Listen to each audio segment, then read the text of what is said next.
Now let's try to make this work. So the idea I was having was to try to mix liquid and solid, like water and earth, I guess. And this is what I came up with, doing guys surfing on a big mountain. But as I was setting up for this stream, I actually thought of another idea that might really work with this. And it's just having a sailboat kind of, I guess, crest over the mountain. And try to kind of mold that mountain a little bit so it looks like it's a wave that's crashing. I don't know.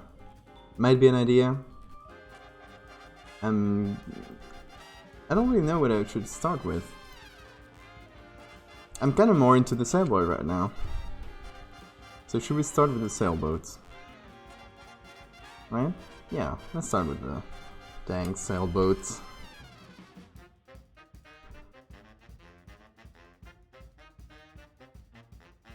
I don't need to explain myself. No, I just think it's gonna be a better idea.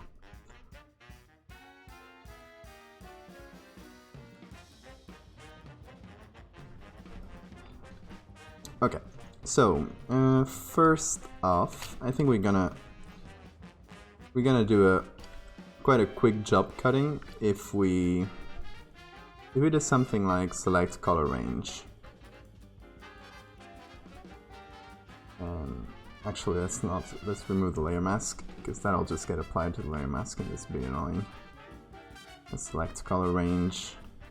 Let's just select all the blues we can. There, there.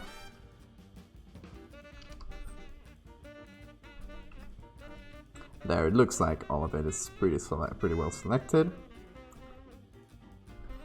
There we go, that's a good start. Just need to invert it, obviously.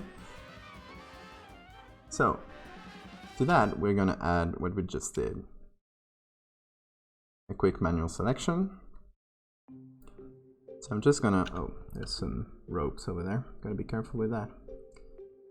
Just gonna select around it. And all that's outside of this selection. Oops, there it goes.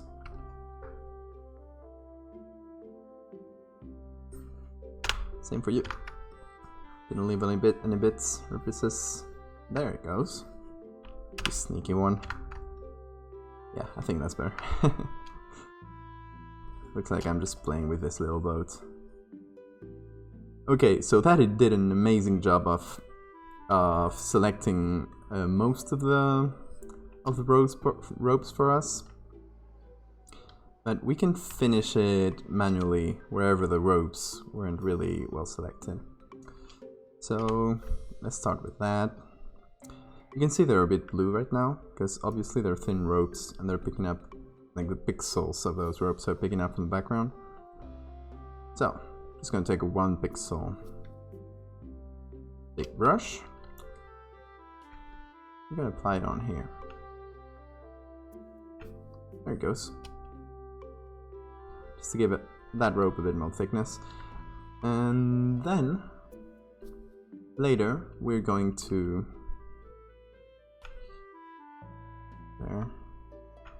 Later we're going to paint all of these rows black. Like, we're just gonna do a clipping layer over them instead of trying to change the color or like unrealistic stuff. We're just gonna paint that over.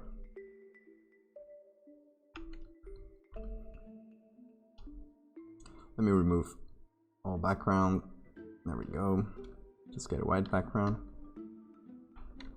And now try to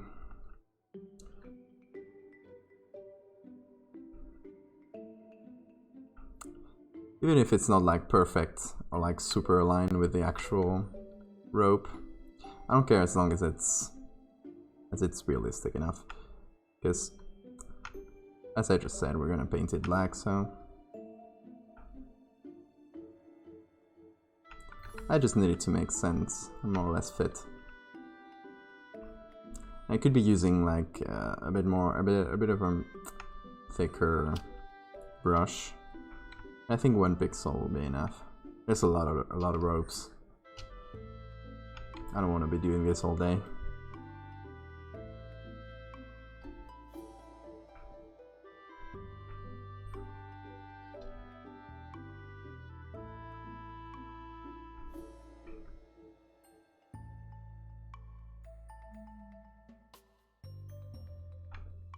There we go. Selecting rope is a really big hassle. It can be really hard. Oh, by the way, I didn't deactivate this.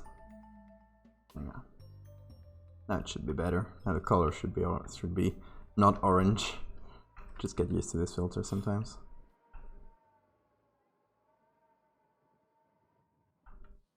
There we go. There's another rope around here, yeah.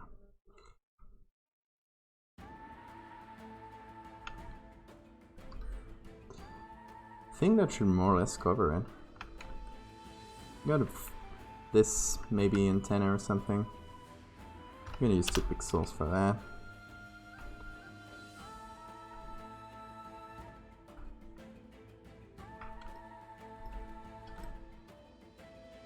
Okay, how are we doing with this?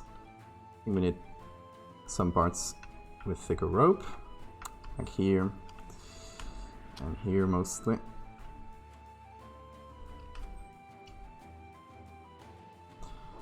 I'm doing it several times because there's several ropes bunched up together. It's not like it's gonna matter in the bigger scale. The ropes are exactly correct. It's more of a pet peeve, I guess. I think that should be more or less. That should cover it. Let me. There we go. Get some more thickness on that rope. And then on this one, it's not exactly straight. My eyes are straining a little. Reduce the brightness. There's a lot of white over here.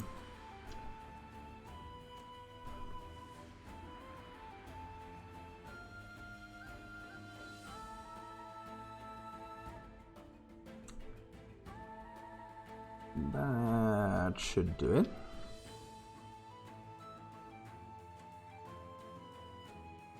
There we go. So now let's stroke with our brush. Now let's delete that path. That's alright, that's pretty good. Alright, we're done with the ropes for now. Let's keep cutting. So now we have these mountains, and this bit of the sky here, which didn't really get correctly cut on its own, so we're gonna give it a hand.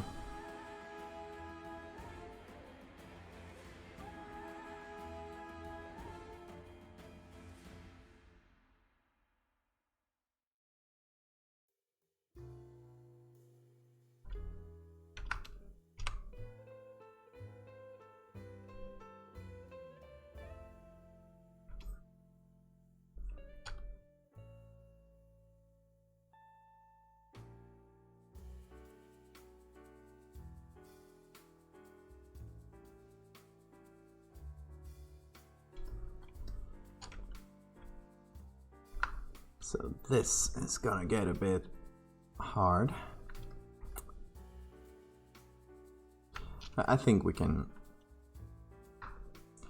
choose our way out of this one. We can select color ranges again and just select all that's around here. Okay. Now we can apply that on here. There we go. We choose our way out of this one. No better feeling than that. Okay, now it's the mountain in the back starts, so we can't do this anymore. There we go. There's also a bit here around the flagpole.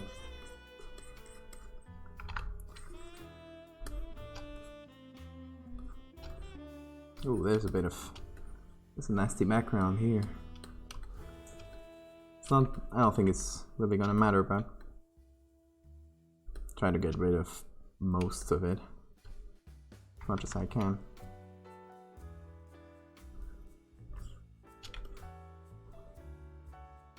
So we're about halfway through cutting our sailboats.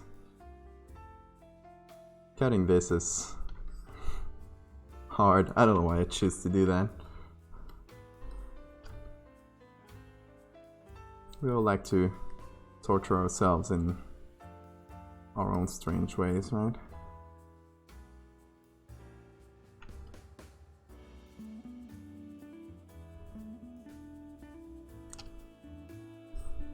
But I think this part of the boat is not really going to be visible once we put it on its place. I wasn't really cutting it with that much care. We may also have to create a bit more boats, like down here, depending on how we do that and how we do our next steps here. Okay, so over here, need to be smart about this. I'm just gonna keep doing color range, because that's been working out pretty well so far. I'm gonna select all this, blacks, the grays. Okay. Now, okay, is it working? Photoshop? I'm worried. Let me alt tab or something. Oh. Wow, okay. That didn't really do the job I was asking it to, but at least it didn't break. By the way, I need to save this as something, because right now it's Untitled 1 recovered, and I'm never gonna find that. Just gonna call it boat, because I'm very creative with names, as you can see. Okay, let's redo that color range selection. Let's zoom in a bit.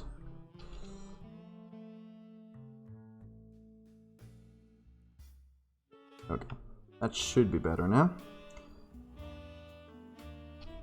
It's not perfect, but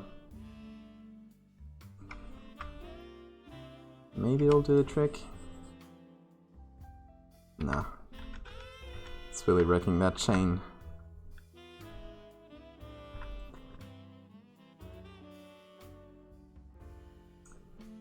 Okay. Instead of that, let's try the magic wand. Let's go with non-contiguous, a bit more tolerance.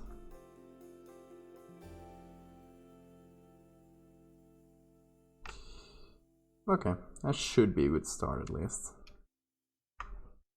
So we're inverting that selection, and then we're just painting over it like that. Whoa.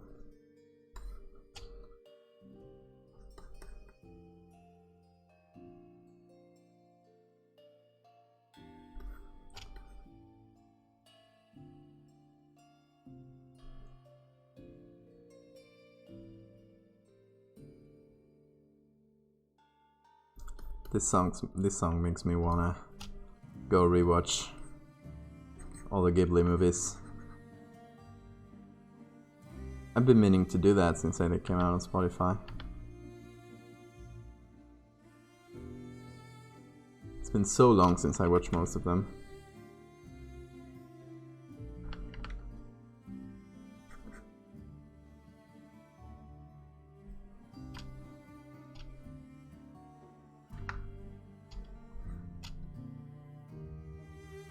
So we're wrecking a bit of this background of this part of the boat. There we go.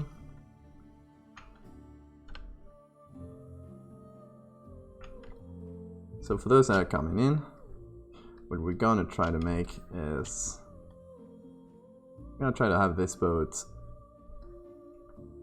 crest over the mountain as if it was a wave. That's the idea. And I'm hiding the background for now because I'm trying to cut this as well as possible.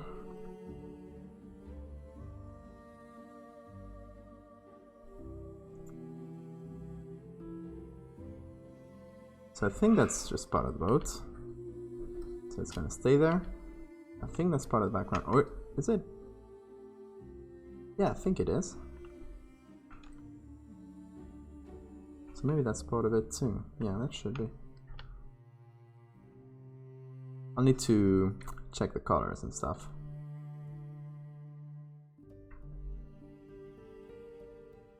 It looks like some kind of cloth, semi-transparent cloth or something.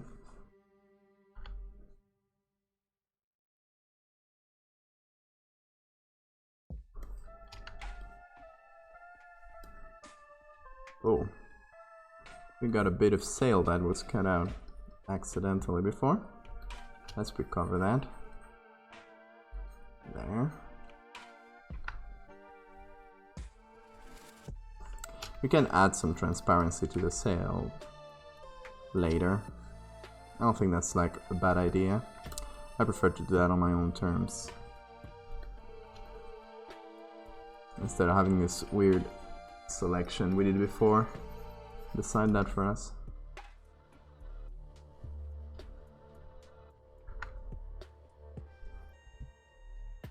There we go.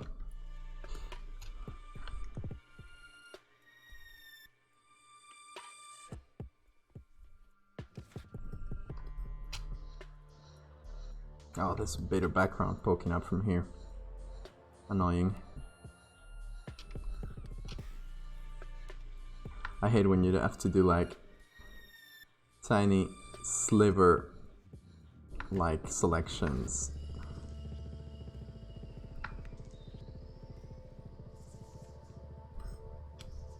It's one of the things Photoshop handles the worst. I mean, I do it all manually, so I guess in this case I handle the worst too.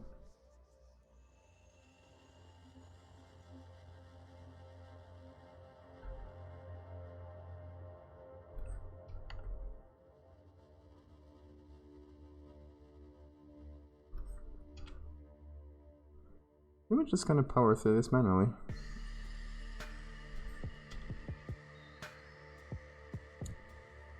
It's gonna look better too. Like, automatic selections can be really helpful. Nothing beats going through it yourself and masking everything correctly. And as you zoom in, you notice like there are errors. For me, it's usually a bit of a mix between manual and automatic. Depends on the situation too.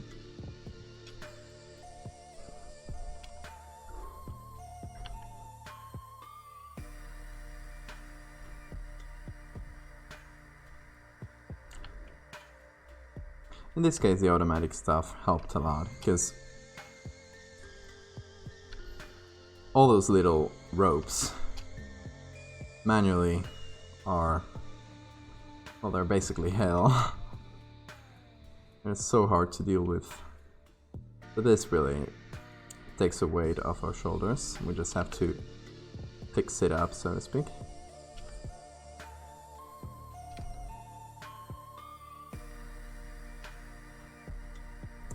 I think that's the best way of describing all of Photoshop's automatic selection tools. Not perfect. We'll need you to go there and fix it up yourself. It takes some work off your shoulders. That's probably how I would judge it.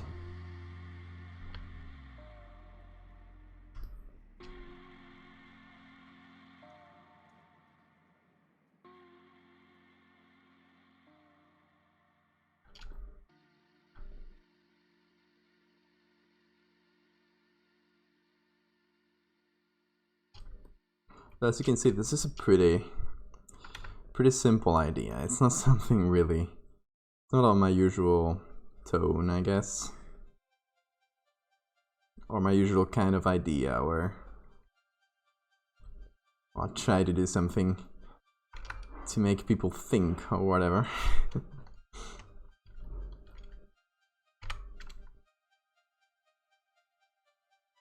This is more of or just for fun thing.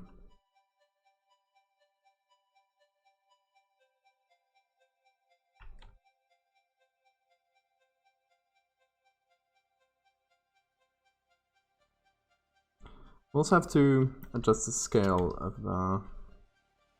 of the mountain and stuff later. We'll do that in a sec once I've finished the boat here.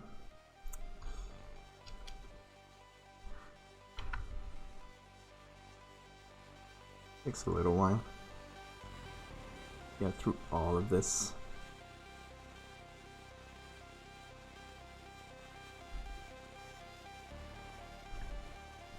So right now I'm using a brush tip that's controlled by the pen pressure. Like the size of it is controlled by the pen pressure. I usually use one where the opacity is controlled by the pen pressure.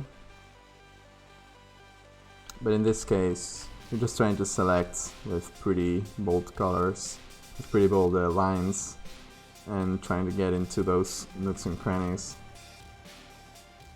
So this, in this case, I think it works much better than having like a round or roundish brush and trying to do all this.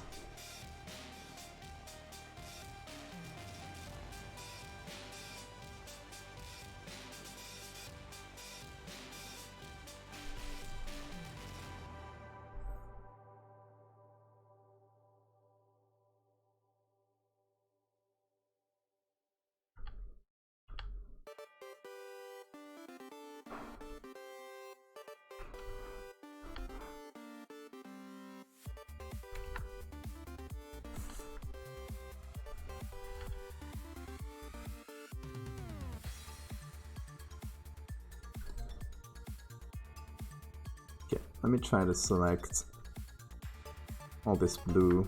No, I don't think that's really gonna be easy to do. I have to do it manually, unfortunately.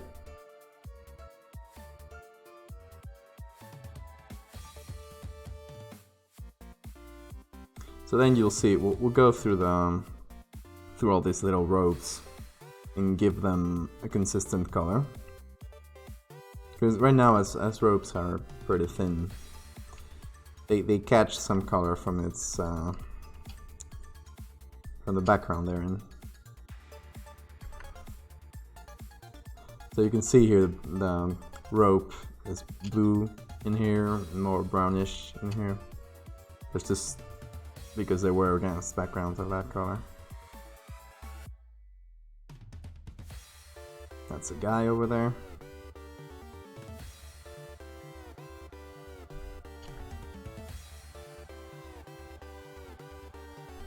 It won't take much longer, I think. Just have this little bit to cover here.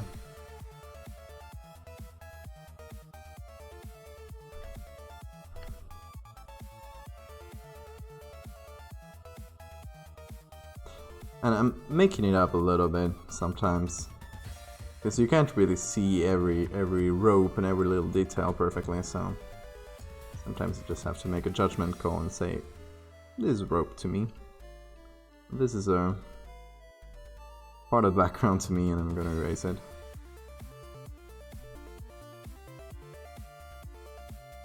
But I don't know, I might be wrong on most of this. My solace is that it won't matter, because we're not gonna be seeing it at this scale. It's like pixel scale. We're gonna be seeing it at large scale like this. So only the more broad strokes matter there. Also, who the hell will know how it was originally? And what was what? If I get a nerd commenting like, that rope actually doesn't go anywhere, then I'll personally go to their house and punch them.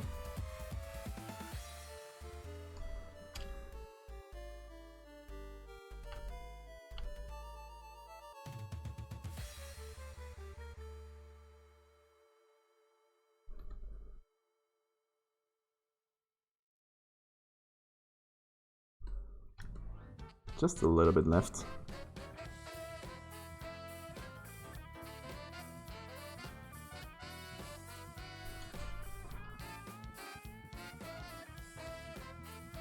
So by the way, I'm just taking a new sleep medication since today. So it's one I have to take in the evening instead of at night where most sleep medications are taken. So if you see me, I just took it before the stream. So usually it shouldn't matter too much, but you see me doze off. It's because of that. I'll suddenly become like super tired. Which I already am. I'm always tired, but even more than the usual.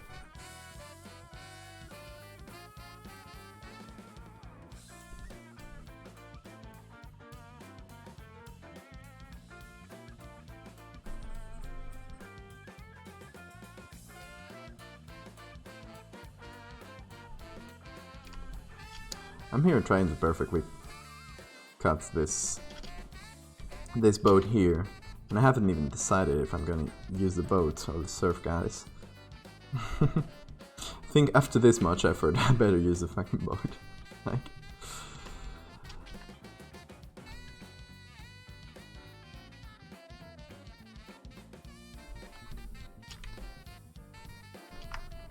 there we go. That took a while. That took about 30 minutes. A bit less, because that was about 10 minutes of intro, so.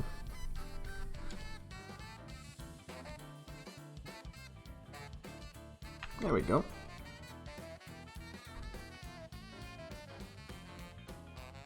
Now I can place the background.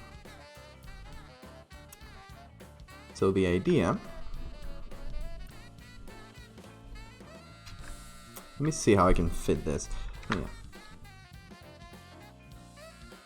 The idea would be to have the boat kind of like this, and crest like it's cresting over a wave, and the wave is this.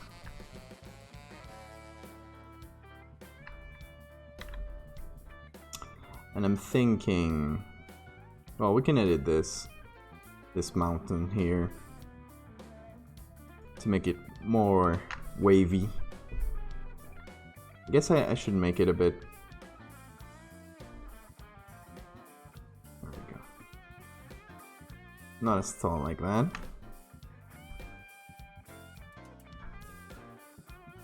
So everything fits a bit better.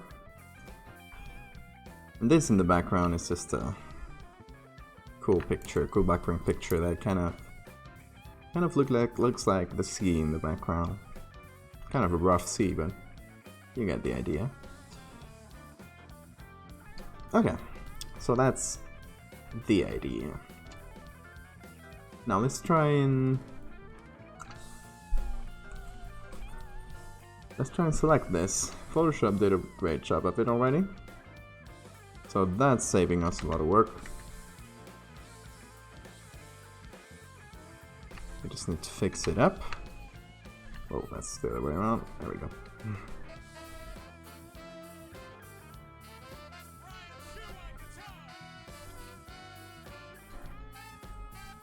Okay, this edge is not really great.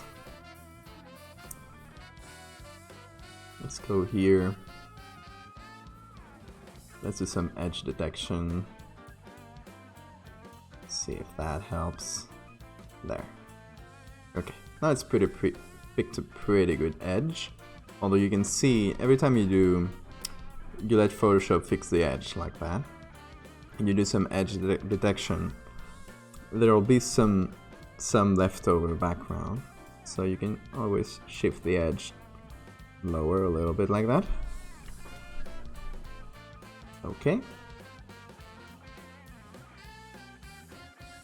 See that really helped out. Now manually we can just do the final touches. Try to get whatever was cut for some reason.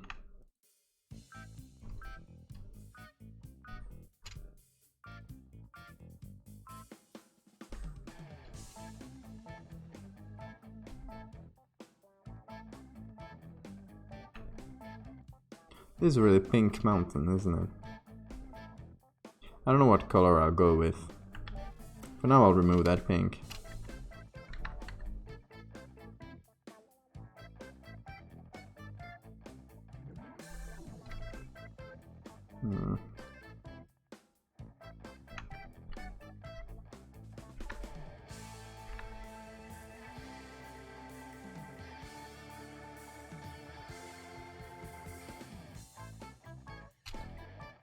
Okay, that looks pretty alright.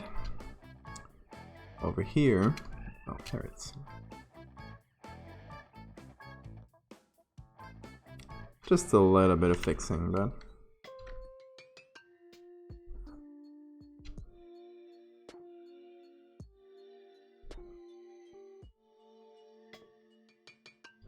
I'm gonna shift it even more towards the inside. Manually this time.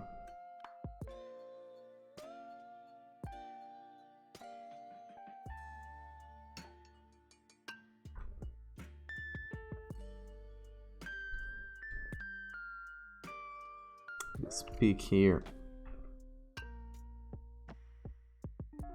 There we go. And all this area.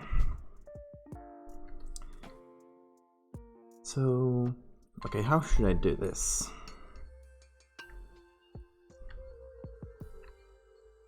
Let's try to be smart about it. Because I could just cut this whole part of the mountain and to have the boat go over it. But I think it would be probably smarter to select from around here and all the way down and back over here. Make that to a new layer. There. With the same layer mask, and then just put the boat in between them. The other way around. There we go. Oh, and we need to remove this from here. Okay, that makes a bit more sense now. Except for this part, which I'm gonna take care of right now.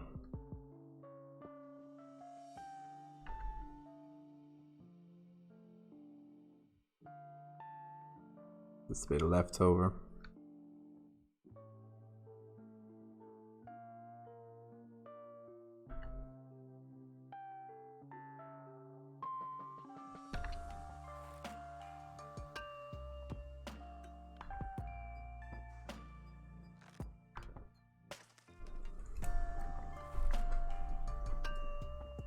Okay, I'm thinking this could actually look pretty cool. Right? I think it could. Let's take all this, pull it down a little. We're gonna be missing some background. I think I can just, yeah, get this.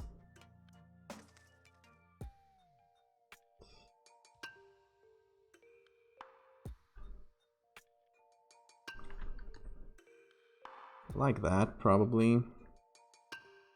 Although I'd kind of want to have the. Okay, let's do something actually.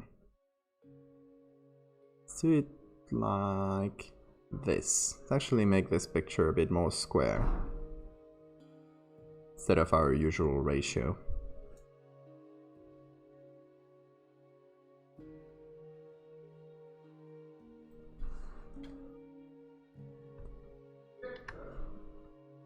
Okay, let's try and... Oh. Look at that. I just noticed a little error there coming from our selection we did earlier. Just gonna paint that over with the top layer. I think we're gonna be fine. Yeah. No problems here. Let's move this background layer. Okay, So over here, I'm thinking either we make this even taller, try to fit this to our needs or to our... Okay, that could look good, but it would probably look better if we had this background sea, I guess. Sort of at this size and low down. So we have the horizon being quite low. But then we leave a lot of space for the sky.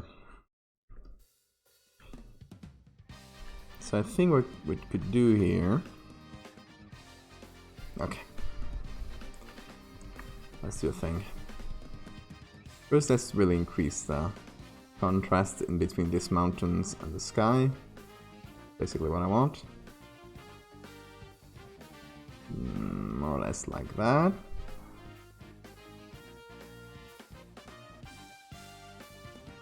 There.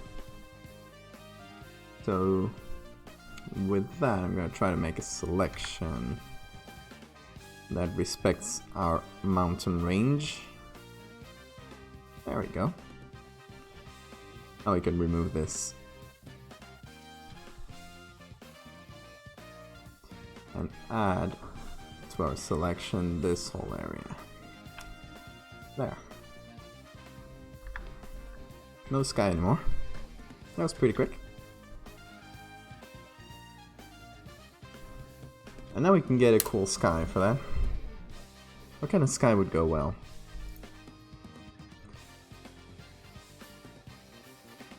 I'm thinking with this sort of color, I'm thinking a bit of a sunset-y sky. Sunset? No? I mean, our light is coming from up here. It's doing like this. So... yeah, probably not sunset. Or... yeah, it would be doing like this. Because this is that sail there. So it's pretty overhead, like overhead light. I don't think we can get away with the sunset on this one. Let's get a sunny sky or something. Let's pull our browser up. There we go. Let's get...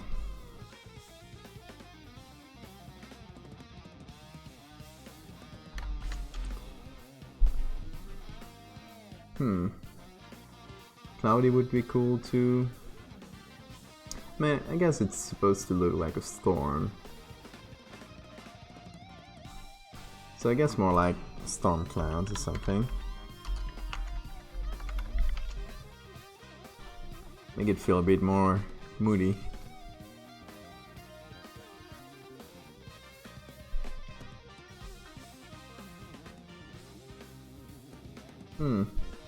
These are cool. This is also cool.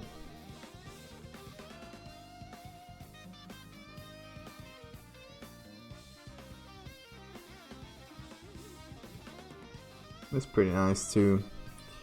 If we take away that really deep yellow.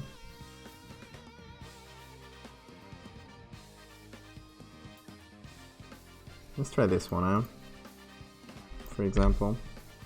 It's not like super big though. Okay, let's download another one.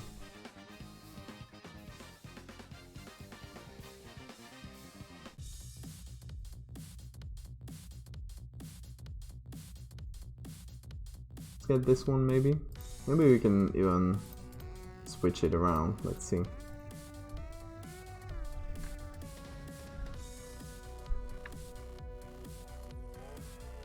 Okay.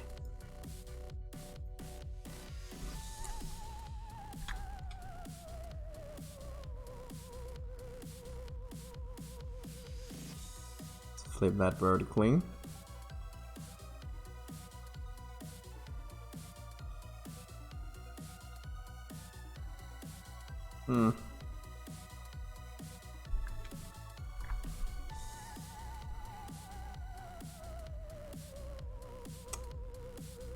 I don't know, that'd be a bit too much, right? It even takes away a bit from the effects, from the main effect I'm trying to make.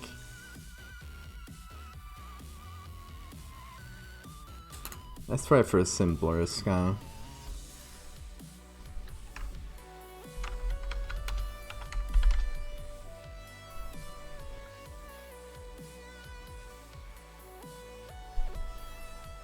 Something like this, maybe. That's pretty cool. That's a pretty good picture.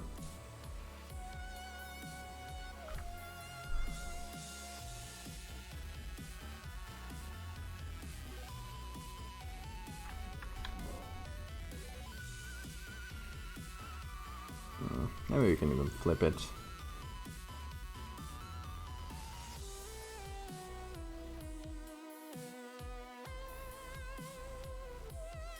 Make it a bit smaller.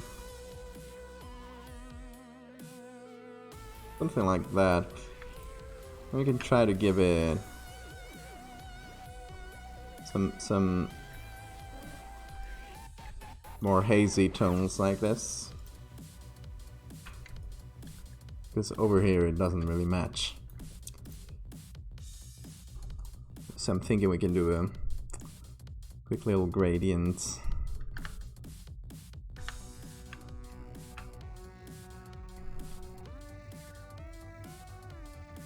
Just so it matches better.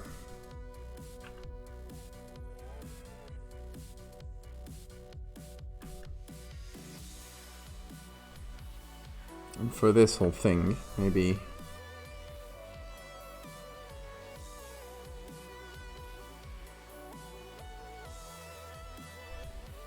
brighten it a little. I don't know, might not be the final sky we go with, but I think that's at least as a placeholder. It should work for us for now. Okay, now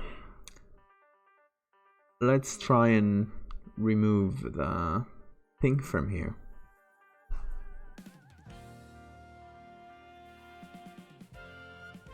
So we can do hue saturation. Let's take this, which is classified as red, so I guess. And if we remove that, we're pretty much set. There's also probably some magentas there.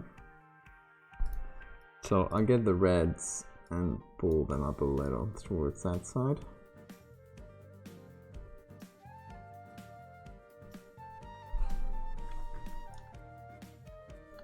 There.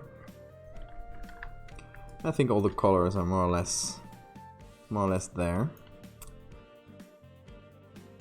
I think we also need a bit of yeah, this needs some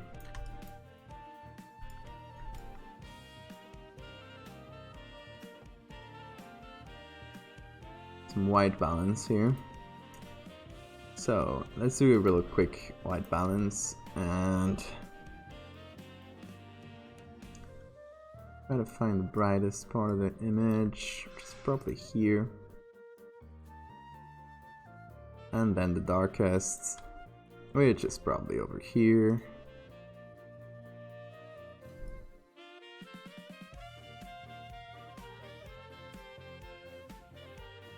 You can also try auto.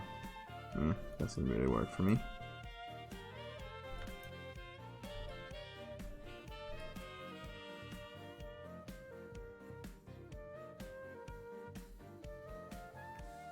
It's getting a lot of greens for me.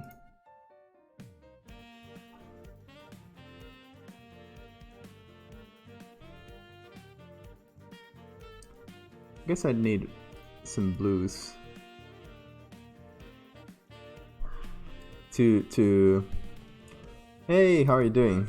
Thank you. It's kind of really on the fly idea.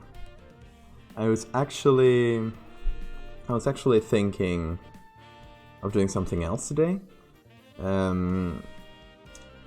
but that really didn't come together as I hoped, so I was left with no topic for today's stream. So this is kind of a quick idea. Just something I could do for today. Okay, we are copying this levels layer over here. Oh, that doesn't really work over here. Wait, let's actually get rid of these levels altogether.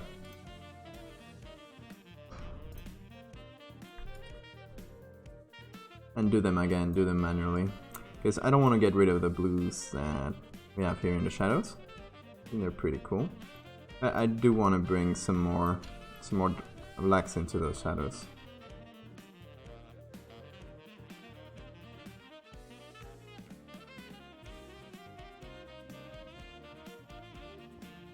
A bit more contrast in general, like that.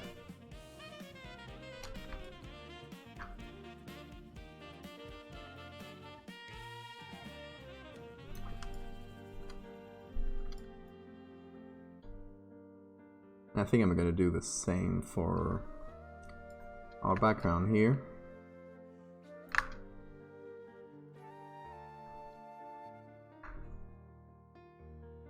Increase the blacks a little. And then we're also gonna bring some blues on there. Let's do that maybe with a color balance. So we're gonna take the shadows and we're gonna add some blue to them. Simple as that. It's actually kind of an underused, like I don't really see it used very much, the color balanced layer. It's pretty useful. Like maybe not for every case, but it can be useful in a pinch. I don't really like this part. Feels like it's unnecessarily in shadow.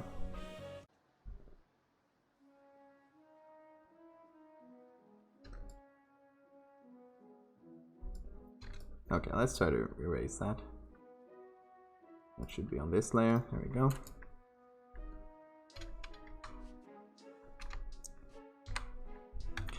So this one kind of accidentally reminds me of an edit I've done a few years ago now. Well, it's been some time, yeah. And I wasn't like, this wasn't the original idea, so I wasn't trying to imitate that one at all. I think it ended up looking pretty similar. Let me pull it up. It's from 2017.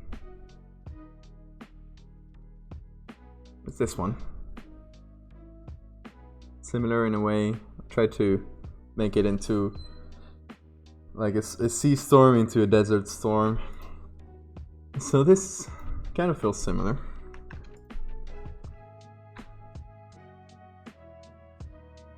Okay, I'm gonna pull this one, this boat, a bit more like that.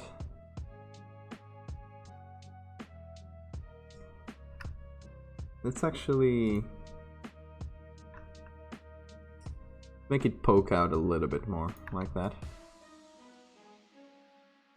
And we might have to create some fake boats down here. I don't know how boats work. Let me confess something to you guys. I have no idea about boats. No idea how they work. So yeah, I'm not really sure how much boats there's below the water in this case. I mean, there's obviously some boats, but not much.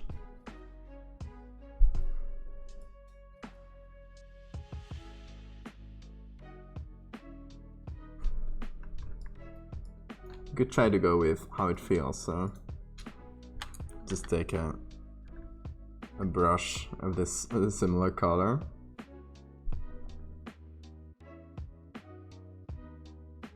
kind of draw a shape. See, how's this filling to it? Yep, I'm going with filling on this one without knowing anything about boats. So that's how you know it's gonna be good.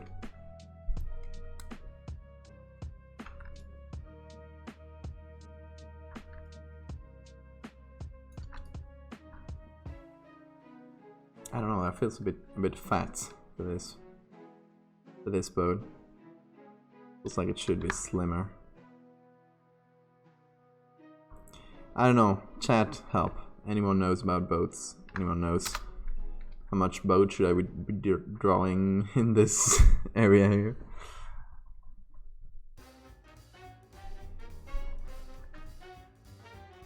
I need an expert. In the meanwhile, let's give some color to these ropes here. As you can see, the ropes, I cut them from a very blue background, and they still keep some of that color. So we can use either normal or color layer, and just go over them.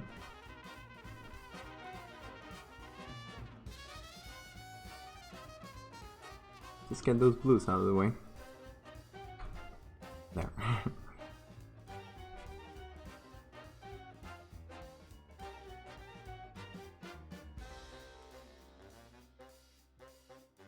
Now they're turning into real ropes instead of weird bits of background.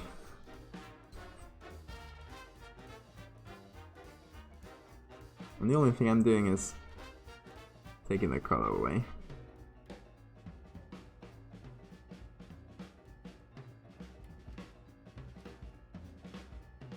Might also be messing up some of the other ship components. As long as I don't do anything too weird, I think we're gonna be fine.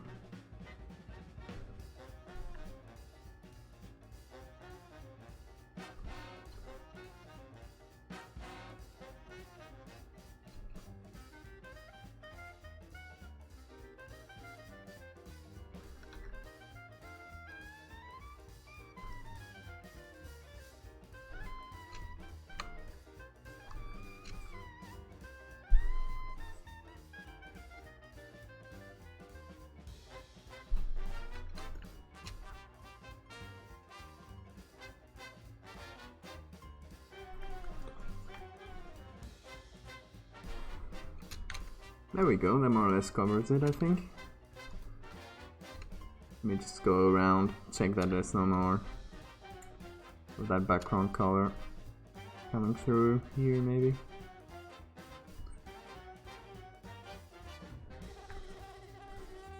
I think we're good. So we just turned all those ropes from a weird blue to actual rope color. You can also do normal and really make those pop, but I think that's a bit too much. At most, I would do that in a low opacity, just to make them pop a little against the background. You can see, like before and after. Yeah, I think I'll leave it like that. By the way, I'm gonna group all this as boat. So actually, in my last one here, you can see, because it was a boat that was on dry land that I chose. So you can see the whole keel, I guess that's the name. But that's a different kind of boat. Again, I don't know about boats. Should we scour the internet for an answer? We can do, I guess it's a sail boat, and look for one in the on land. Sailboats on land. That's not really what I was looking for.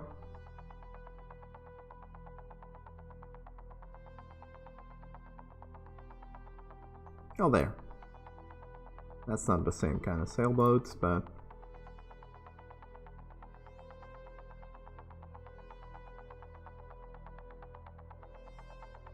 let's see if we can see anything similar to this boat.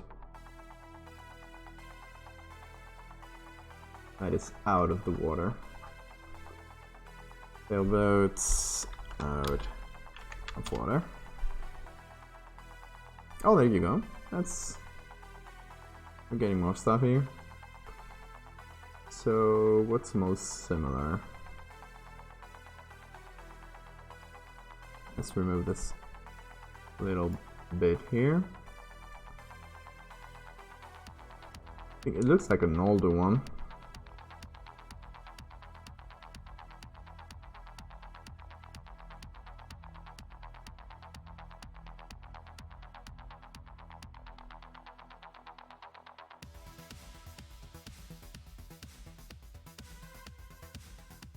I think it should at least be like that. Should at least like continue the curve a little bit. Those are smaller though.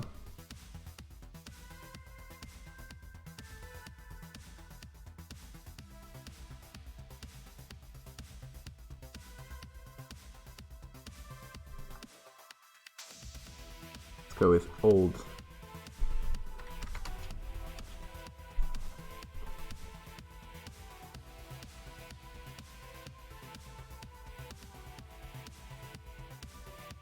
Okay, so I think we've gathered that it should be a bit of a thick lower part here. Maybe even thicker than what we've done.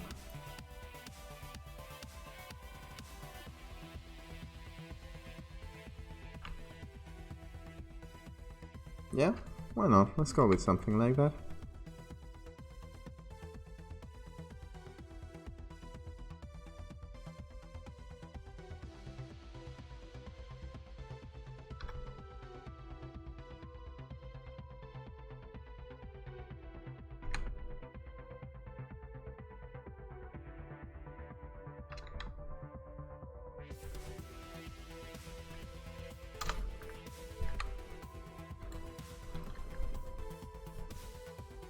Does that look alright?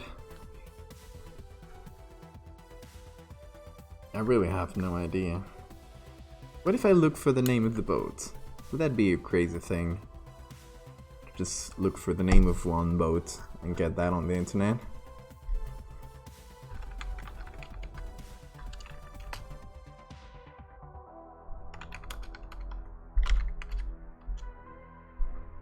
Nope, that's just the name of the guy. Boat. Oh, that's the boat. That is literally the boat. Okay, cool. Maybe I can find something more about it.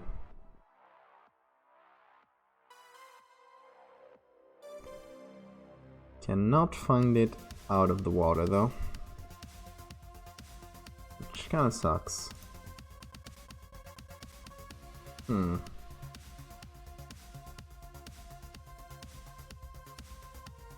Well, there you go. Oh, it's an Arctic cruise. That's cool.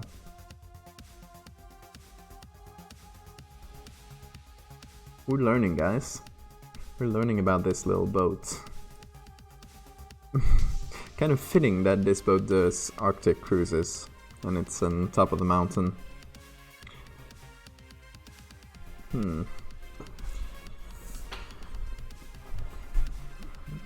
Okay, let's try and find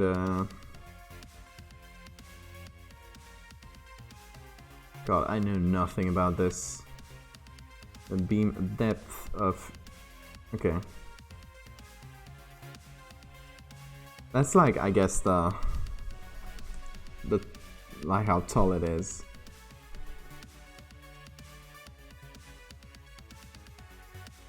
I guess it's not that tall. Maybe it's even like flat on the bottom, like it's even like just a thin strip that we need to do.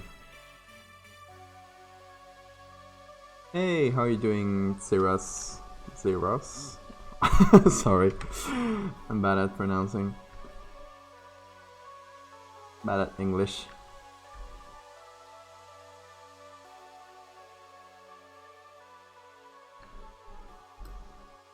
I'm trying to figure out how... I'm good. Trying to figure out how deep the boat is actually under the water.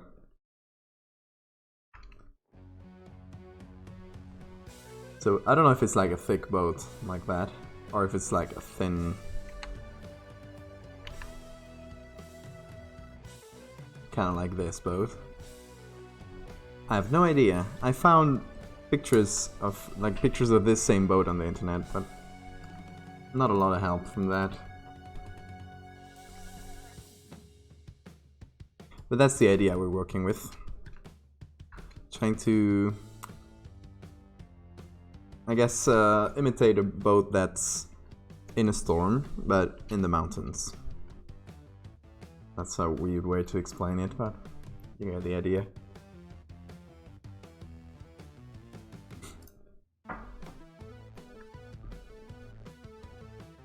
So we already cut all the elements. Now we just need to make the main effect work. Like, I want to make this mountain here look more like a wave. Sorry about that. I had to sneeze. But yeah, you can see that we cut the mountain into two main bits. One that's going behind the boat, one that's going in front, and we put the layer with the boat in the middle. So, I guess the first thing we need is a big splash or something. Something that, you know, if a boat like is cresting over a big wave, it's gonna make a splash. It's gonna make a sort of effect, I guess. And we got this very cool picture, but what I wanted from it is this part, this area here. I mostly pull from other sources, because like this kind of pictures are not something I really can get unless I really plan trips around around this kind of thing. The internet is full of resources, though. You can find pretty much anything. And if I can't find something, or if I just have it readily available, I'll take a picture of it myself. So let's try and get this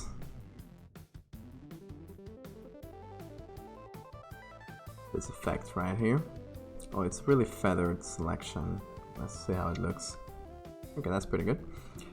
And now we can put that on screen. Okay. And there we go. We darken the background a little bit. It's not much, really. But we can use this several times and make something more, get some more use out of it.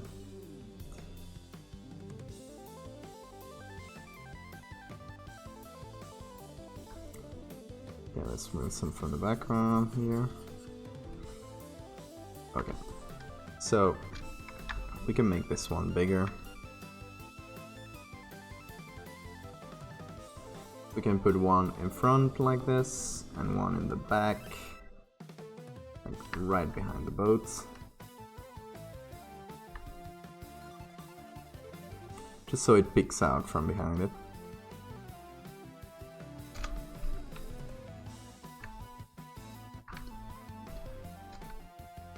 Okay, we need some more effects like this. I think that's our main concern now. Let's go. we're looking in Pixabay. If you're interested in all the websites I use for resources, there's like a huge list in my Discord, so you can just if you join there and check the resources channel, there's a ton of websites like this. Okay, let's try and see if there's some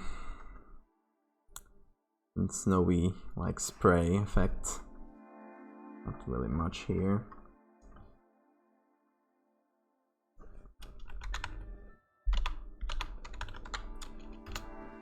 We can use water.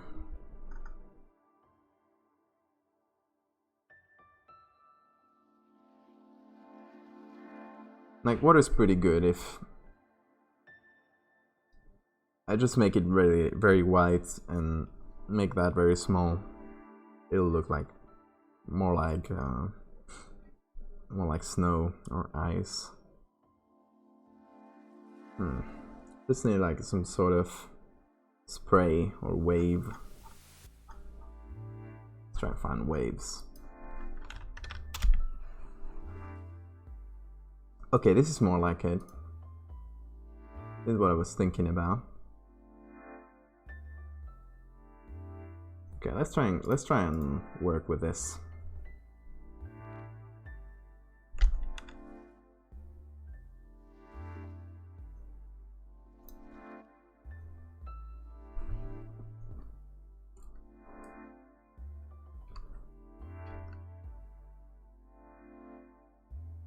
Okay, let's take thinking all of this spray here.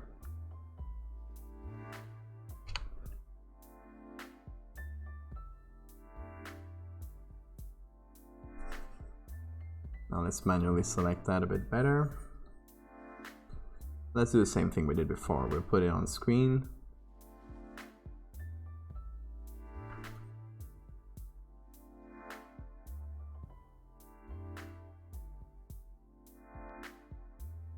But we also need to desaturate that. Just a little bit because it's very blue.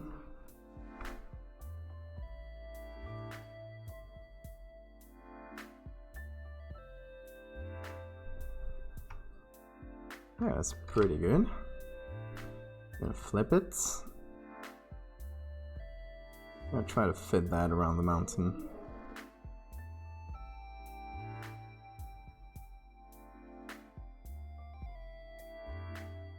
You can actually put this right over the sailboat and below the mountain like this. Yeah.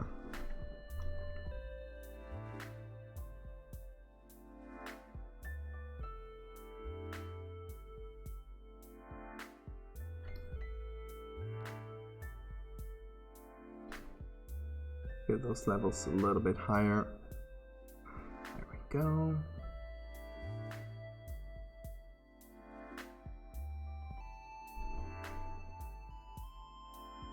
Oh, and desaturate more.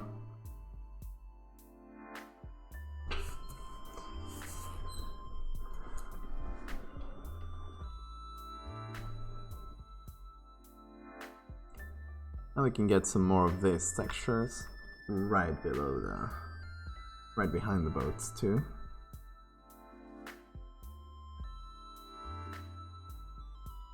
Not like they're very visible, but can at least get them in front of the boat here.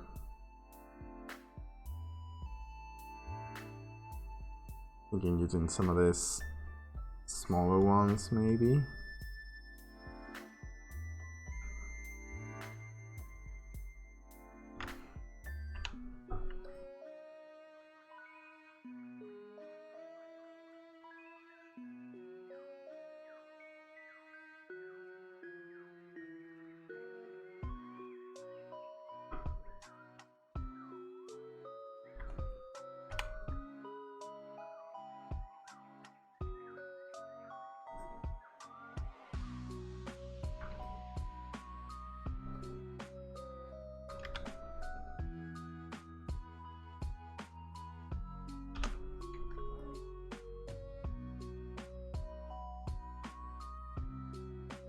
Okay, let's get some more of that white there.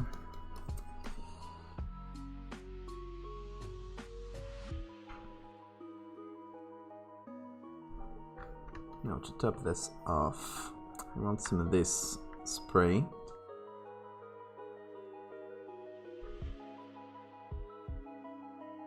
Right over there, over the edge of the boat.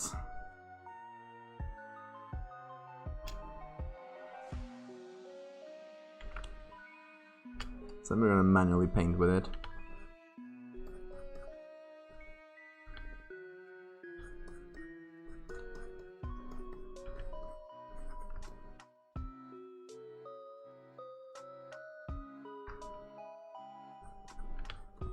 This gives a bit more of a natural edge to this cloud there.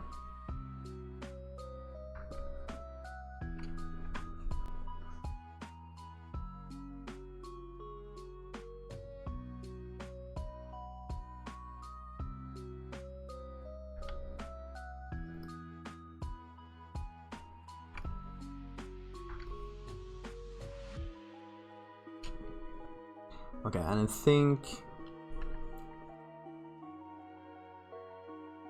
just to top this off, I'm thinking we can get a spray like this going like way back to make a bigger splash. I'm thinking we can use this one, maybe copy it very right below this, and just make it huge. There.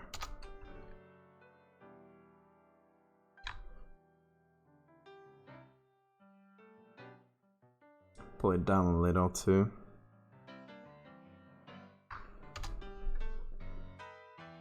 This also helps us with the blending.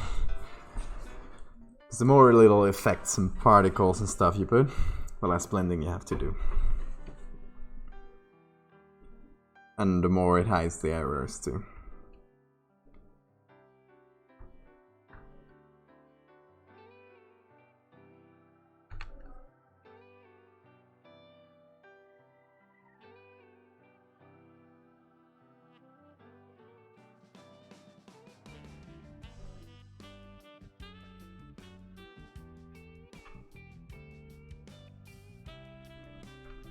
Just trying to get the splash to look a bit nicer.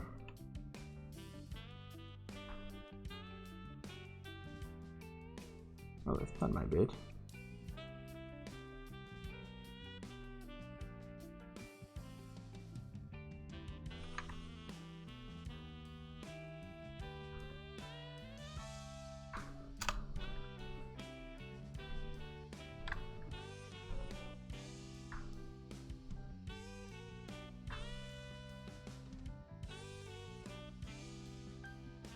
Yeah, I think that's way better.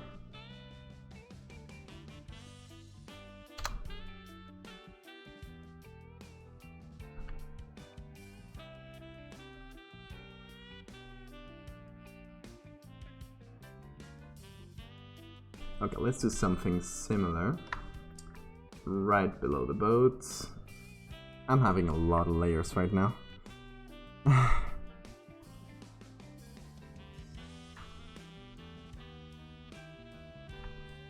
So let's try and get... Okay. Something like this.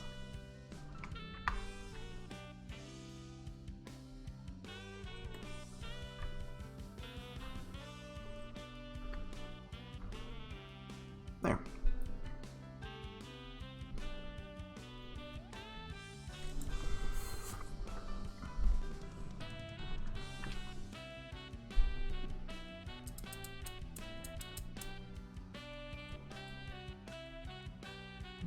What else do we need to make this look more like a storm?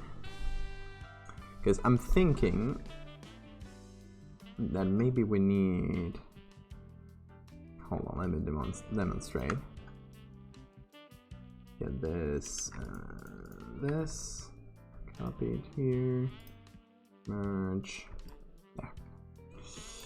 So I was thinking that maybe what we'd need is some more waves like this, like right in the foreground.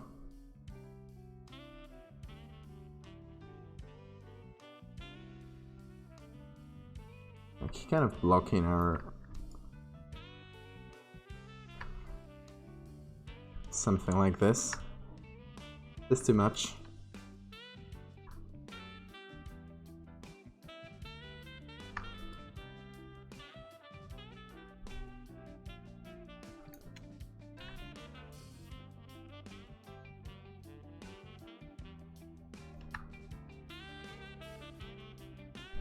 I'm not saying using this like this to mountains directly, but maybe something like that.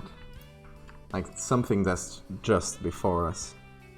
Because if you would look for, I don't know, ship in a storm,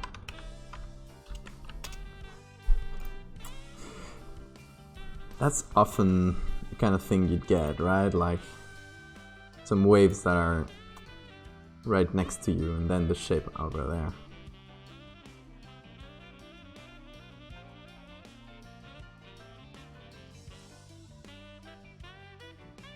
I don't know, just an idea.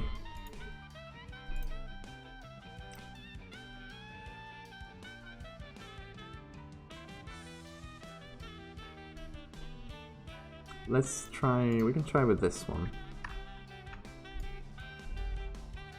So we can take the background layer actually, put it right on top.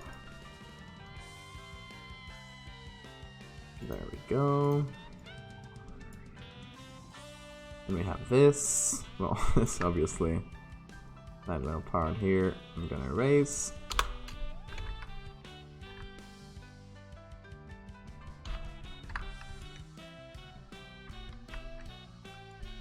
We can do something like this mountain, which we aren't really seeing on the background.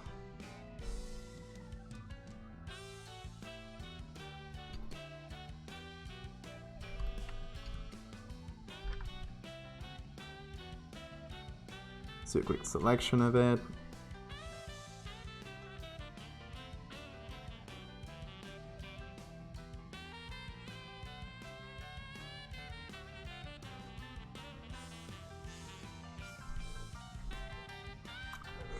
Oh, why do I keep not checking how feathered my selections are? Need to remake that. In a second.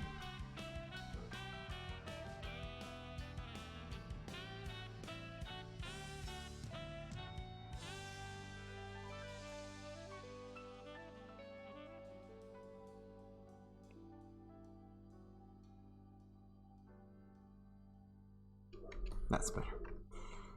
Okay. I'm thinking.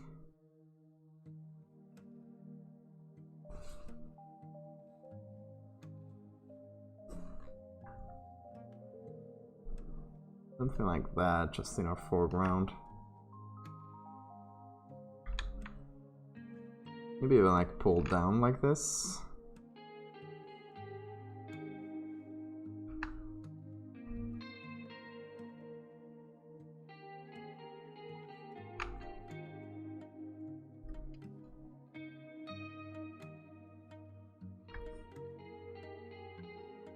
Put that right on top.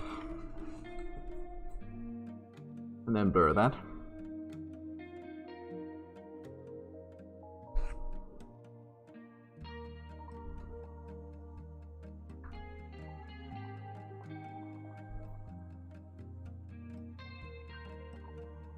And we can get 2 bits of it. Just poking out like that.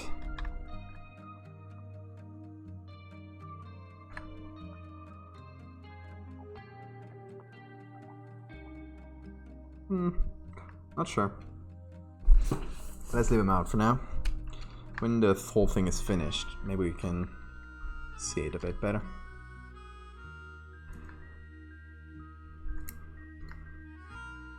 Okay, I think we're like quite far ahead. We need to make some shadows now.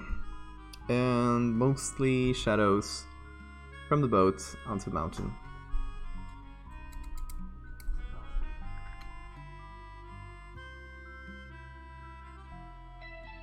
And also, another little thing is that on top of the mountain, I'm gonna take this sort of spray effect. Maybe I can use some of those brushes.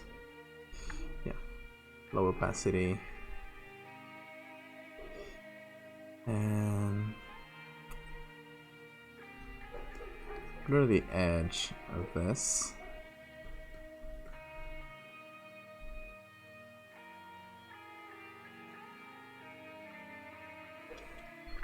Just a little touch.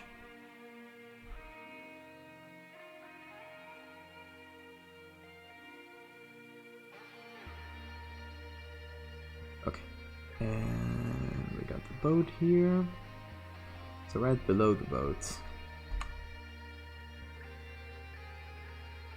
I'm gonna be making a pretty simple shadow. So just checking from how the light hits this. It's kind of doing like this. So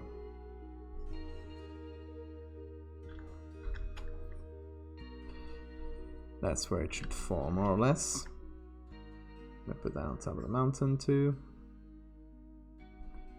There.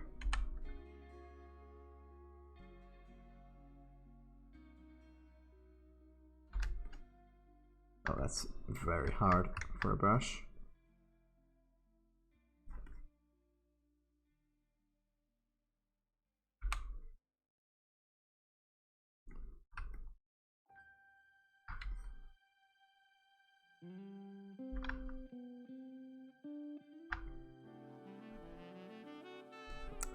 Something like this, maybe.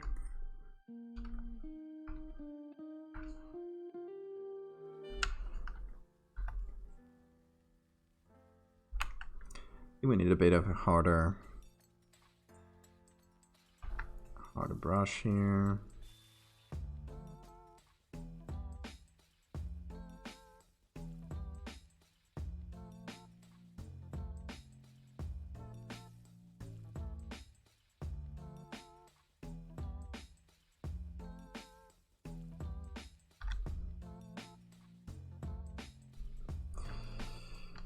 Something like this. Plus the pole here, which would continue that into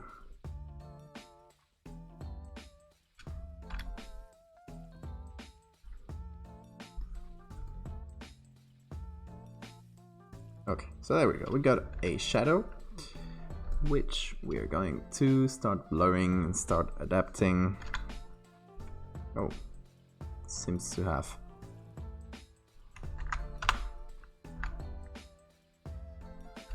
there.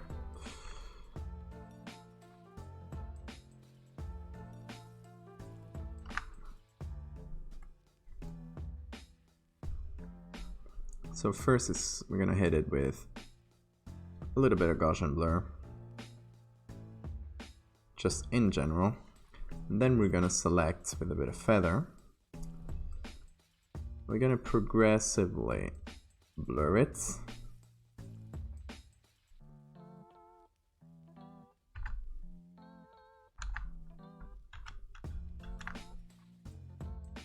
There. Same thing again, blur it a bit more.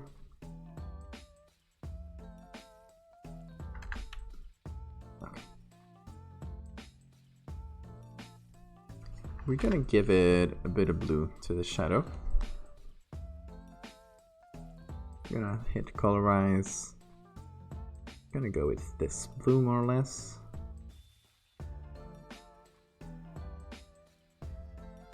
There, that feels better.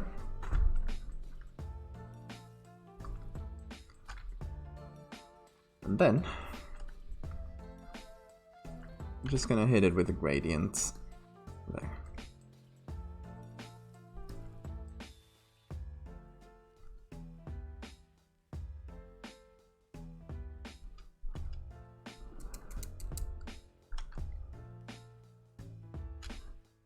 We're gonna eliminate it from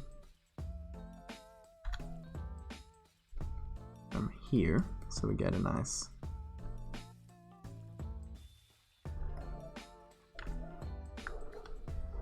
there we go.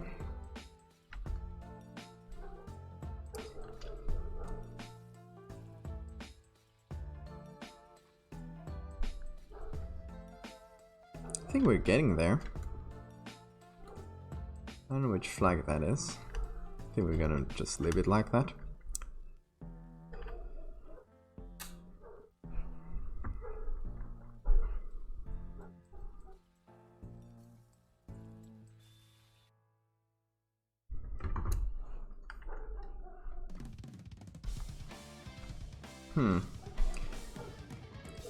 What else? Are there some other shadows I'm missing? Probably on this lower part of the boat.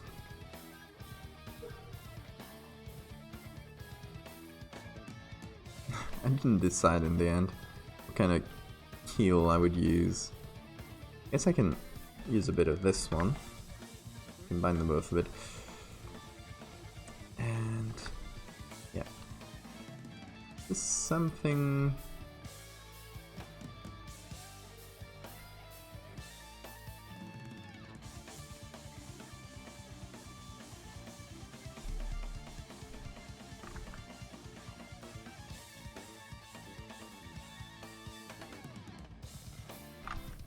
Something a bit more like this. I still don't know.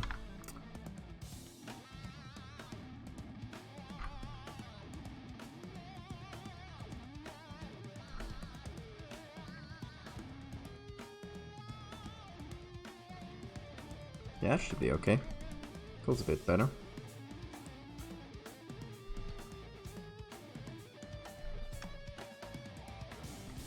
Let's get this there, lowered down a little bit.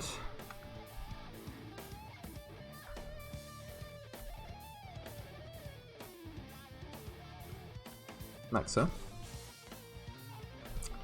And get that shadow we did out of here.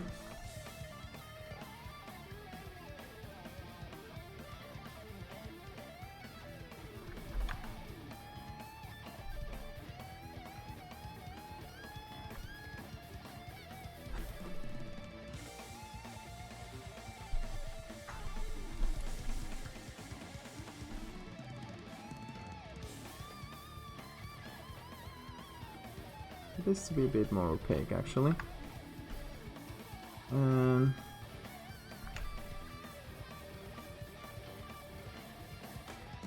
I make it bigger? I think it should be bigger. Now that I'm looking back at it.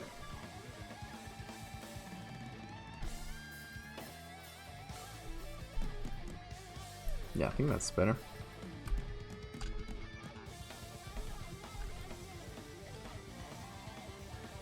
Okay, should have messed up with the colors now, especially in the boat here. I want some more white on this sails. So I think we can do some hue saturation. Get those yellows here. A bit desaturated, a bit brighter.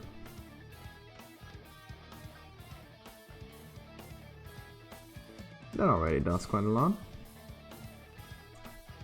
You can also do some top of all of this. Do some color balance.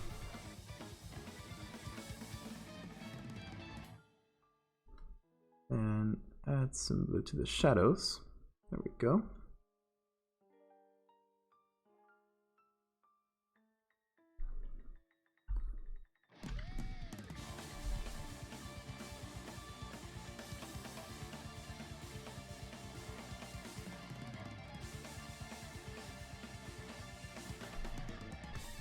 I'm feeling, how about we pull this up a little.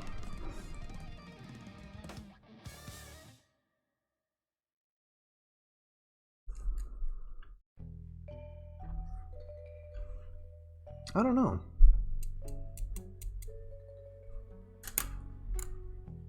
Honestly, not sure.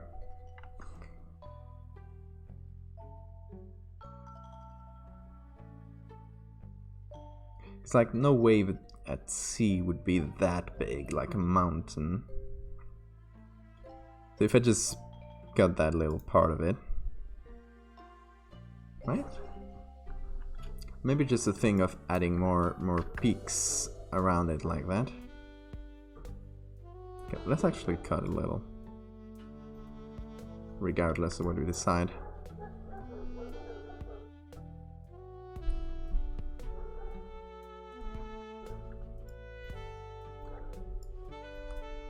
And a bit from here, just to focus everything a bit more.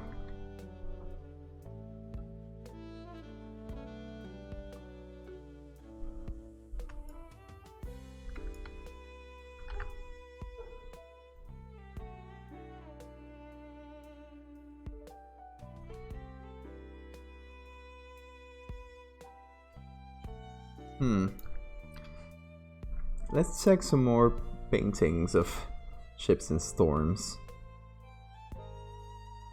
See if I can pull any other element from there.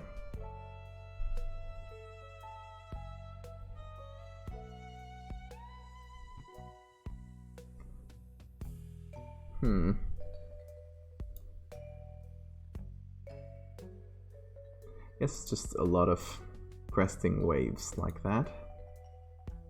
Which in this case would mean maybe taking some more pictures of mountains and putting them right behind and right in front like we did there.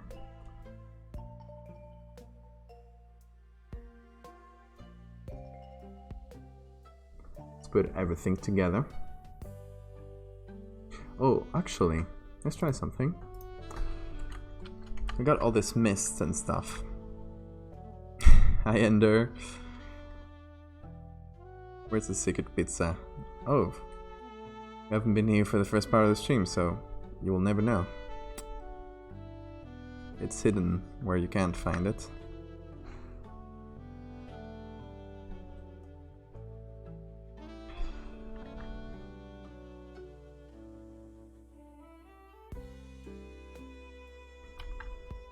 It's too harsh of a brush to use.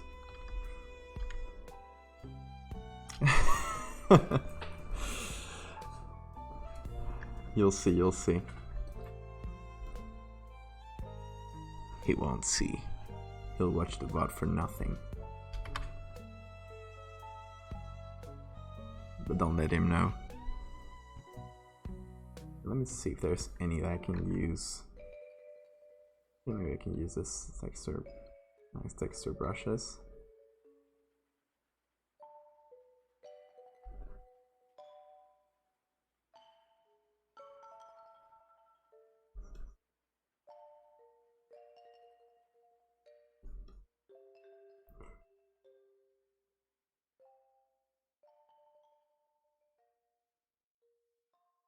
Yeah, I was thinking like maybe adding some mist like that.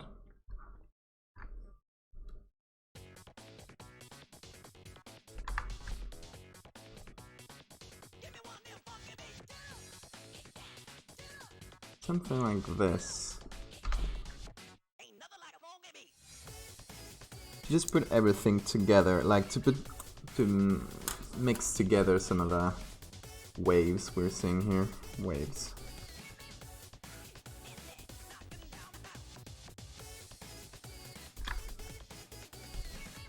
I'm using this texture here a lot. It's been useful.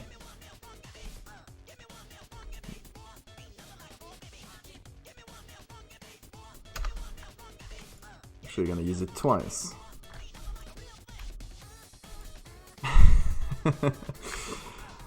I'm sorry I made you cry, Ender.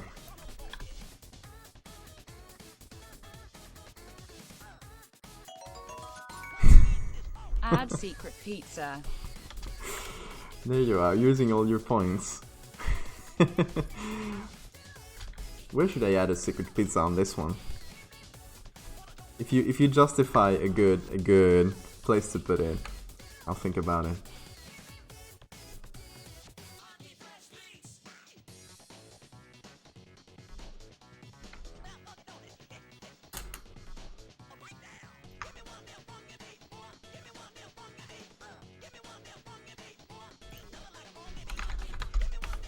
And actually merge this group.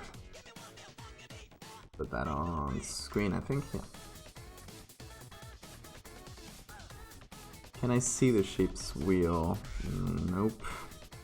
I'm afraid I can't. It's probably inside this little building here, little cabin, if you can call it like that.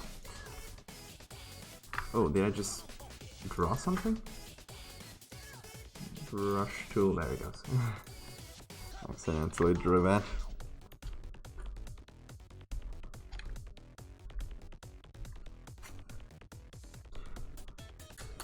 Okay, let's see about this background.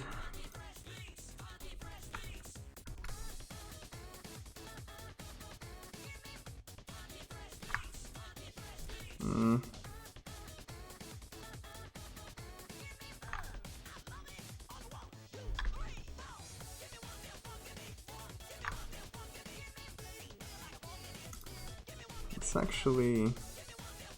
Oh, it doesn't let me warp that? Weird.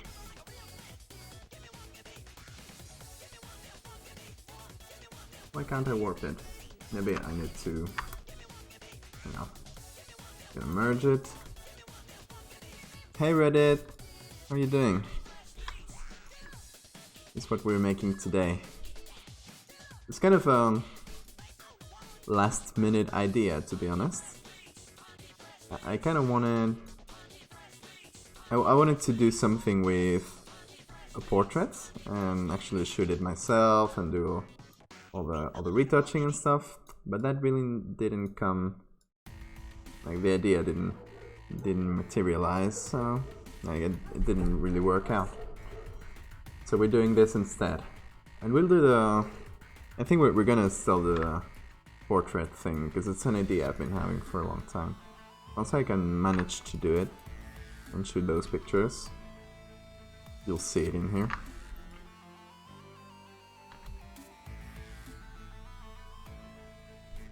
So I'm doing a weird thing here by bending the background, but it's for a good cause.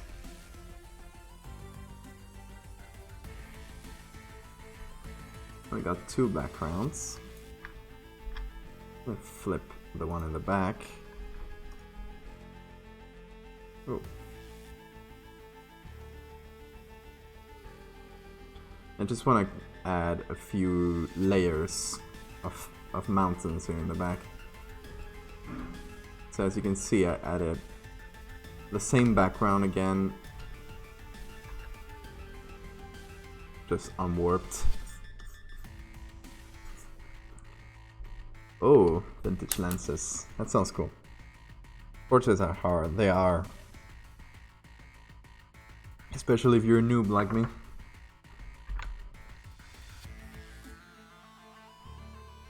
That's what I'm trying to learn.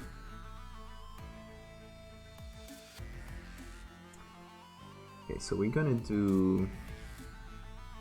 Yeah, we're gonna really make them hazy and...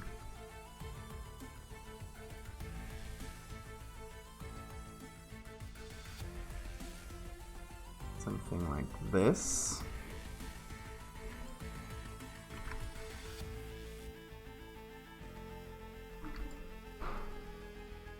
I don't know, I guess I'm just trying to add several layers of mountains like that to give more the feeling of a rowdy sea or a storm.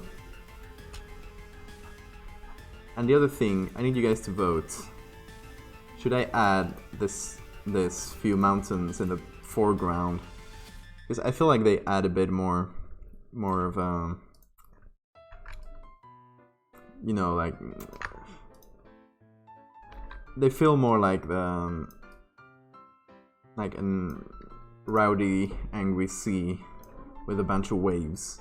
If I did this, I don't know, it kind of seems like there's only one wave and we have nothing in the foreground. Does this help?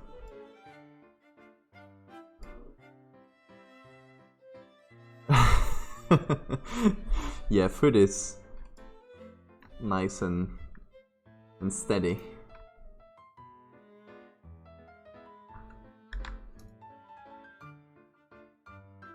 But I've seen some of your food pictures on Shoes Discord, I think.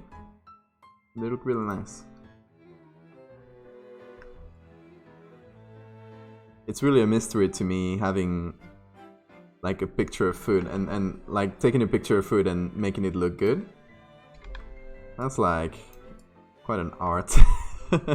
I can't really wrap my head around.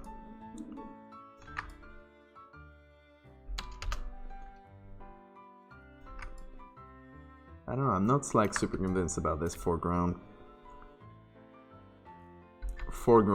waves or peaks. Gonna need to do this.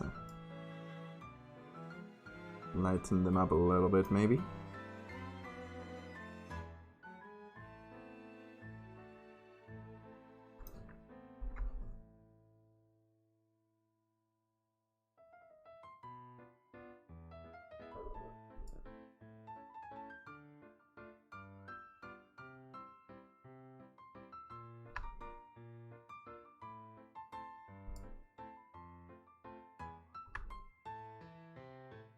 Let me get rid of this one. I've warped it so much, even after the blur. It's looking weird.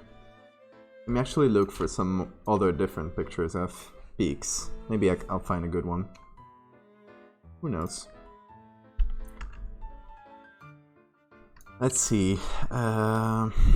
Mountains.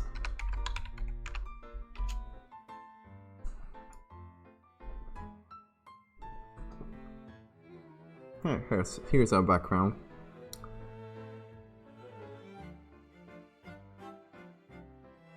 Oh, this is pretty good actually. Easy to cut, and it's not such a harsh peak. It looks a bit more wavy like that. Not the best quality, but I think we'll make do. Let's put that. Let's actually put it on a foreground for now.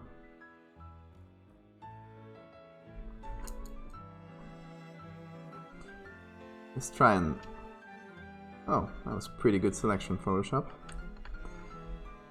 I was expecting worse.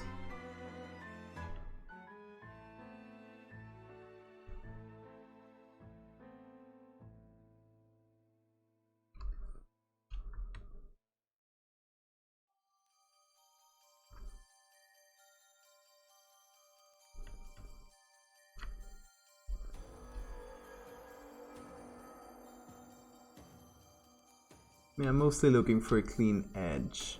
I don't need it to be like super perfect, as long as it's clean. Like this. Should be pretty good. Okay, now we need to match the hue with the other mountains. It shouldn't be too hard because it's very close. I think the contrast is pretty well matched.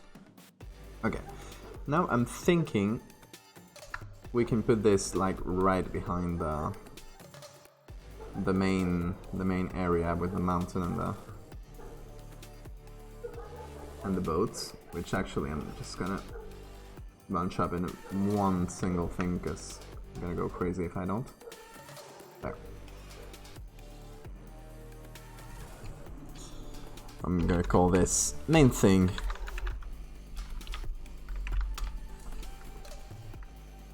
And now, put that right below it. Right behind it, I mean.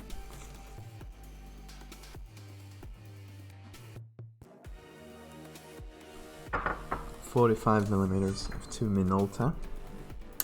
I don't think I know that one.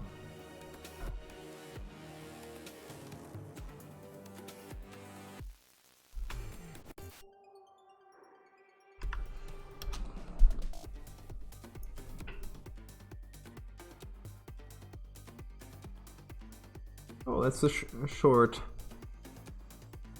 little lens. It looks quite handy.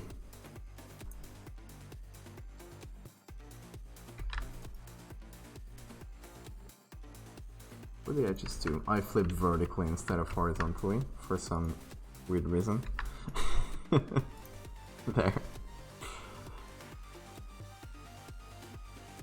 Okay. I'm actually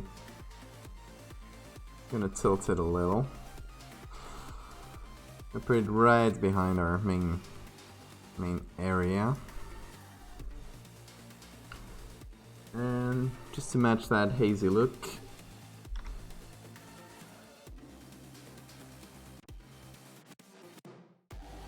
gonna do a bit of this.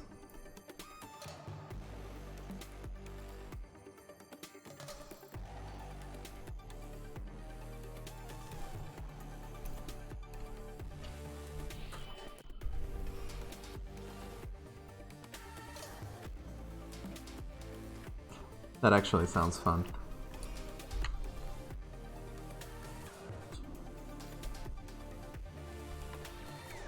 But until then, you always have Photoshop and trying to emulate the look of vintage stuff with a modern lens. It's the next best thing.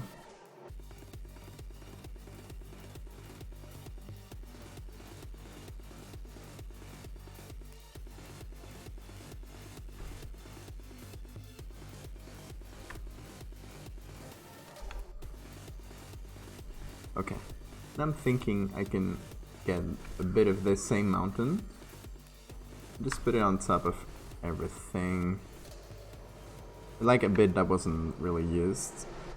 Oh, that's the other way around. Get like this area for the foreground. So let's just cut the rest. There, let's flip that. Make that way bigger.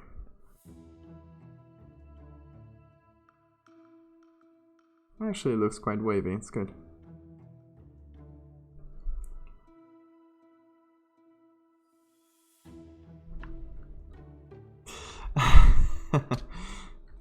Exactly.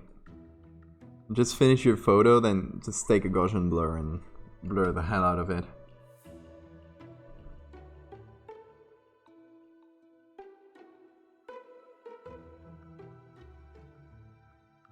Then if people complain, just say, no, it's not blurry, just vintage.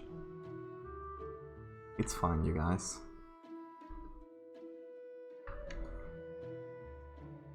This is too grey for the rest.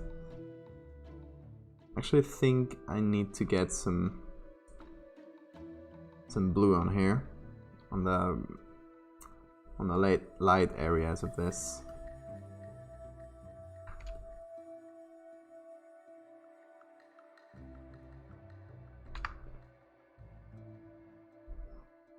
Either that or remove the blue from here.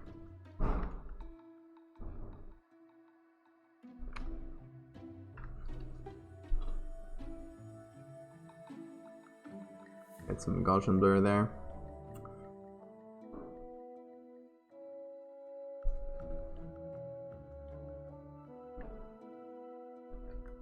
Yeah, I need to get some blue on there. And I think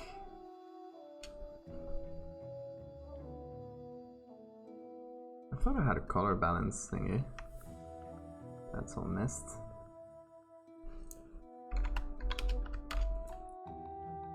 It's a lot of smart objects I'm gonna have to flatten later, but Now let's at least group them. Okay, and let's get a color balance. Get some blue on those highlights. Remove some of that pink, because the original picture was really pink on the highlights. Had that sort of sunset look.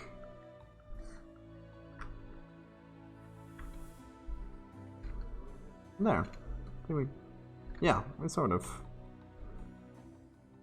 made it. Okay, Reddit, see you later.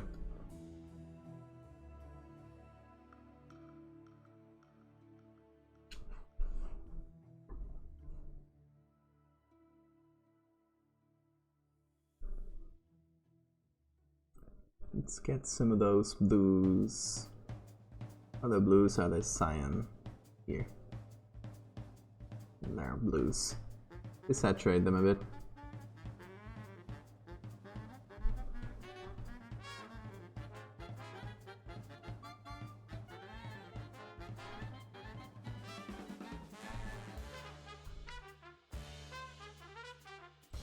And now, let's get a bunch more mists. Just like between every layer.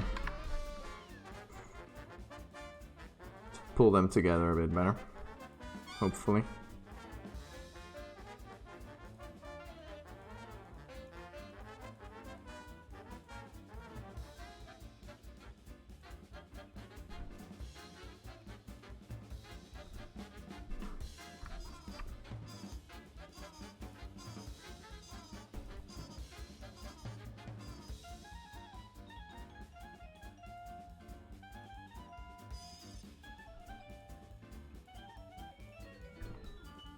There.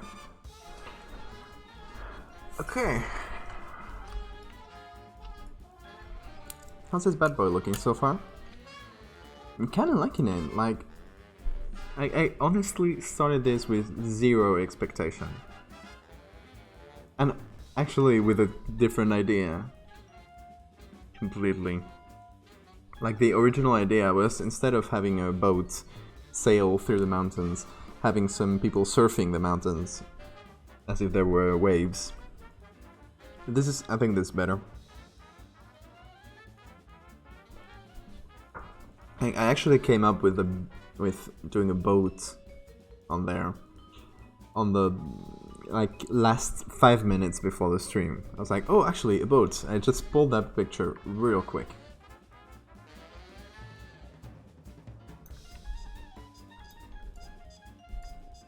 So yeah, I think that idea was for the better. Let's actually think about the sky here. Because, what the hell is that, by the way? There's no layers below it. That is weird. Oh, I know what's going on, yeah. We just need a white background. There we go. What kind of sky should I get?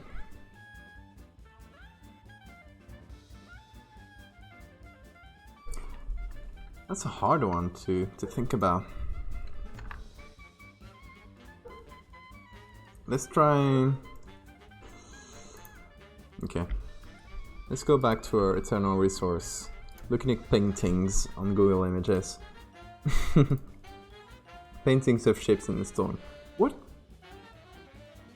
Oh my god, I just got really scared by that error message. I thought Photoshop was scratching on me.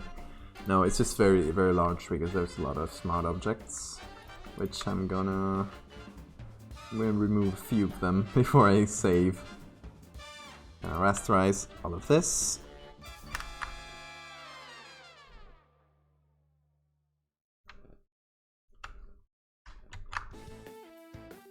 Hopefully now it should be.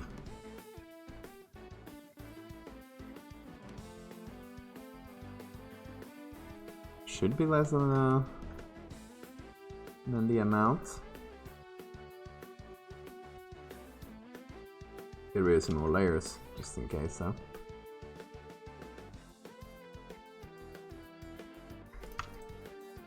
Combine some too.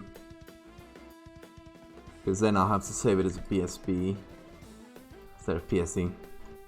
Pet peeves. Oh, yeah, how do you say that? Ahoy!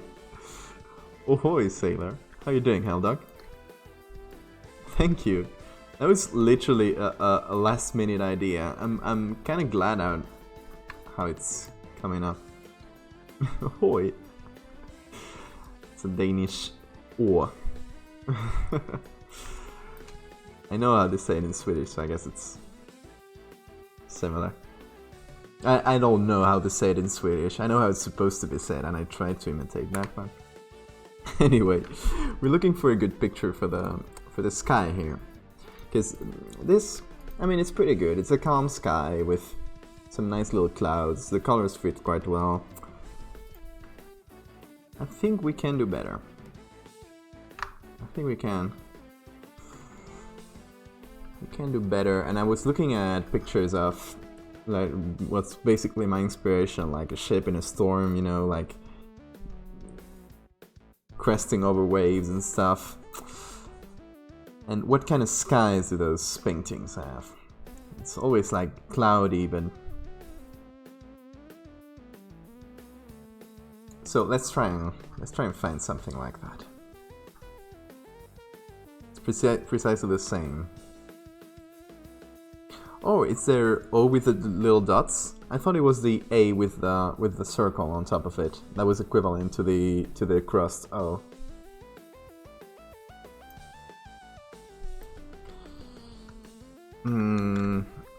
Okay, let's look for Sky Storm or something like that.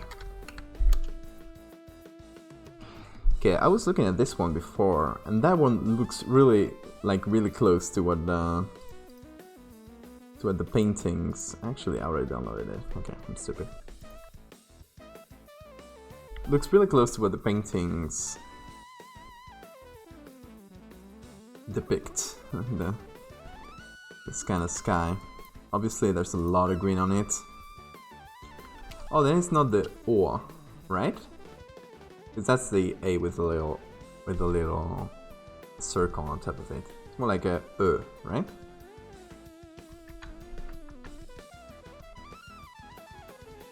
I don't know. I might be like very rusty. Yeah, that's the one. I can't do it on my keyboard. Only on my phone.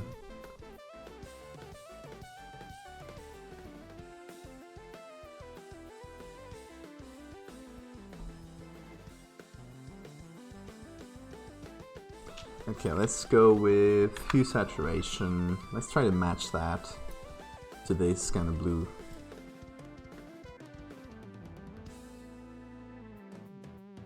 Need to desaturate a bit.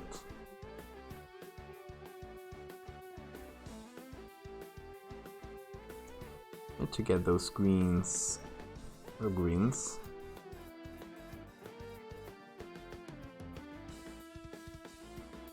Let's see what we're dealing with.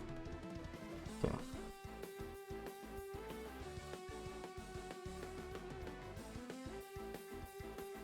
That's kind of what I want to mess with. No, I need a blue.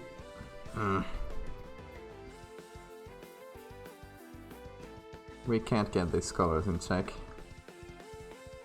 Oh, did I cancel that? I'm stupid. Okay. Nailing the Scandinavian class.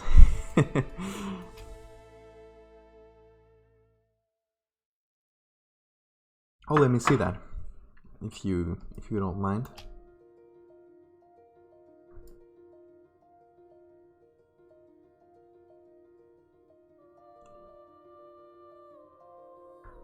Actually, like, this is like super dark here. Really overdid it with that contrast.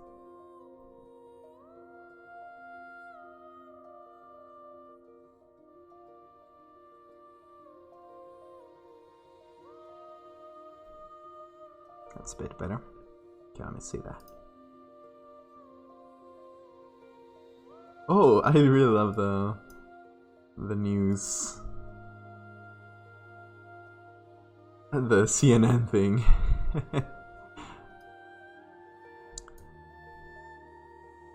That's like, I honestly love the tank.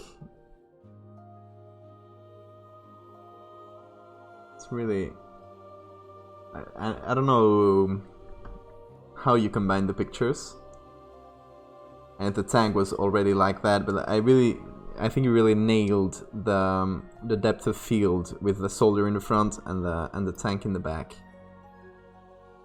It feels very natural. Oh, that would actually be cool. Yeah. Get a little, like, if I animated this, not that I promise I will, because that's hard to animate. Okay, let's actually do a color layer to fix up those colors manually. If I animated this, I would do the sails kind of fluttering and the spray exactly. Color doesn't really work. Overlay? Overlay? Yeah.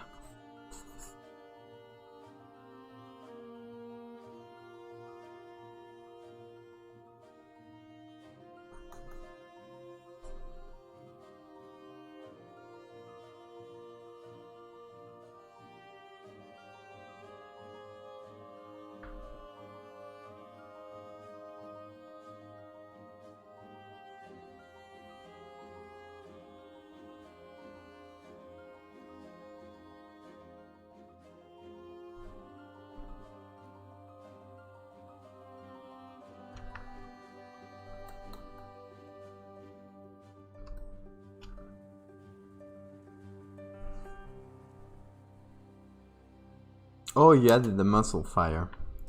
You see that? That looks really slick. Like, that's super well blended.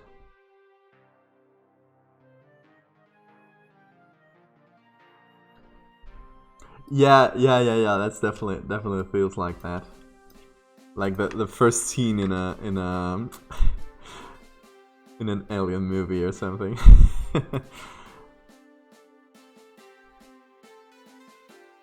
Or in a doomsday movie. There's the impending catastrophe, you know? Really gives out that feeling.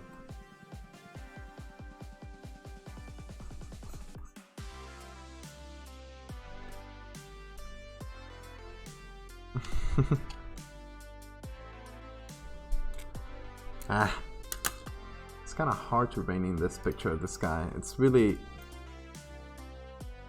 like, the original is so like green and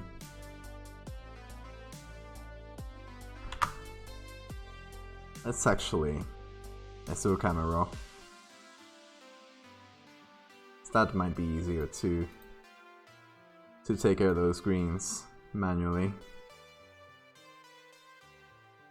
I don't know if there's greens, is it? Yeah, aquas, I guess. However you categorize those.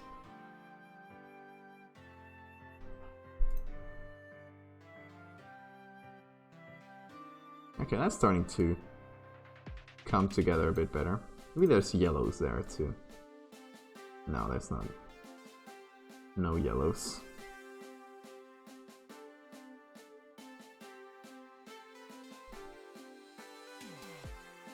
I don't know, there's some bits of color that escape me here. I can fix those manually though.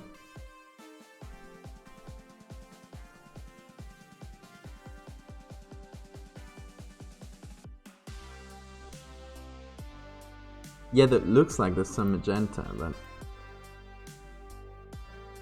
there really isn't. Like, it's not, at least the computer doesn't pick it up as magenta. There might be like a tiny bit of it, but not enough to be picked up. I guess the computer is seeing it as... It's not seeing it as green. That's... Well, there is some green. Yeah, if you bump up the saturation, yeah. It's gonna lower that down. Okay.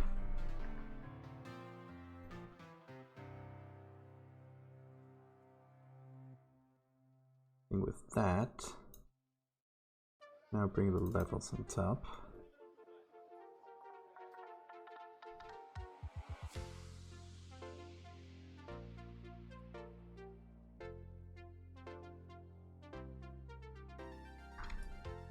I don't know if it feels too busy.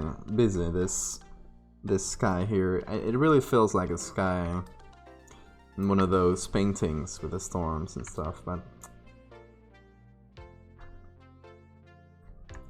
it's like too much going on with that sky. Maybe if I really pull it down and just let that little part here be seen. Maybe that works better? I don't know.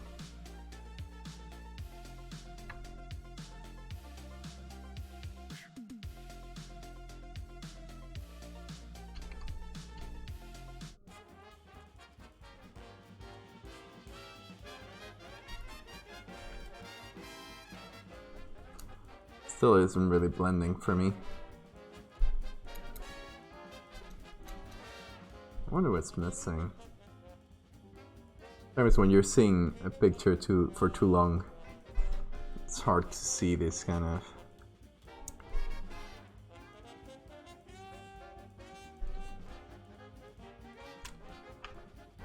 of blending mishaps.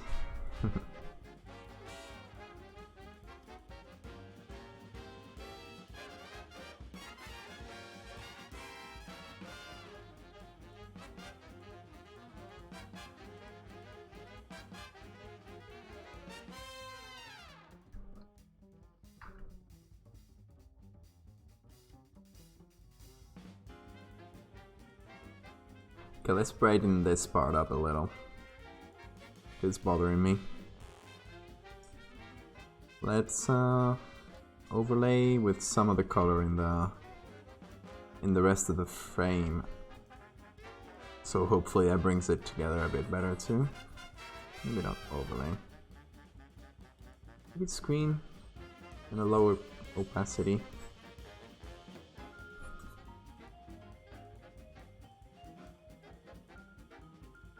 Okay.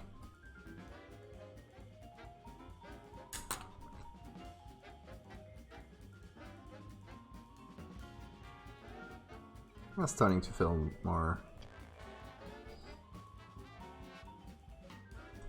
Starting to feel more fitting for the picture. Maybe I'll also do the same thing I did to the other ones, which is with the color balance layer. Increase the blues in the shadows. So maybe decrease the greens somehow. That's more in the midtones.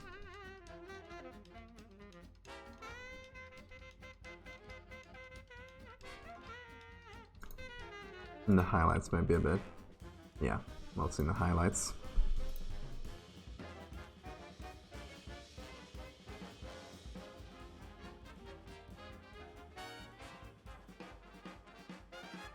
A dramatic sky. Oh, that's actually cool.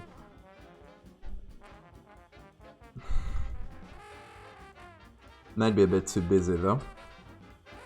That was kind of what was bothering me about this one, as we had it in the beginning.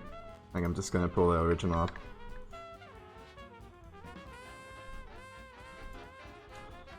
It's like that's a lot going on for this image. Like, we already have like the mountains looking like the sea, like a rowdy sea or something. And adding a really dramatic sky was a bit much, I think. I think that this we have here is as dramatic as I'm gonna get it. Oh, by the way, I did add a shortcut to flip the image. It was, yeah, Control F. Nice. I always flip the image. I always keep going to the view flip. Control F. Much better. I never use the normal Control F function anyway. Now let's compare it with the one we had before. This one did. I mean, I guess the good thing about this one is it really leaves the lower part. It really makes it clearer. Like it leaves it alone, and it brings in some nice clouds up here and stuff. Here, it's kind of the other way around. The clouds are covering the lower parts, and this part is kind of... Maybe I can flip this. And just take this and flip vertically. Whoa. Whoa. Like that.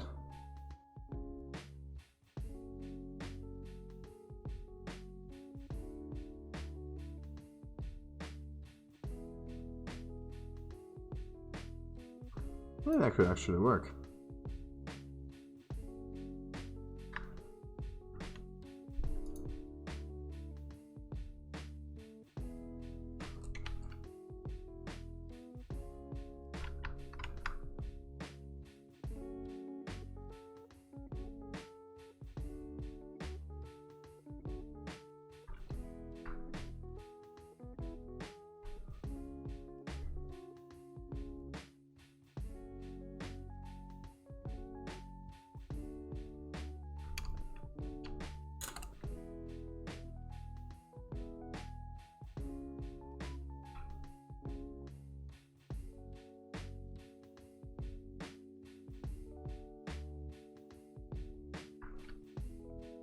No, I kind of liked it more as it was before.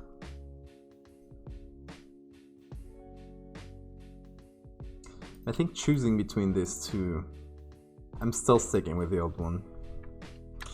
Because it makes everything below more, way clearer, I guess. I think I might...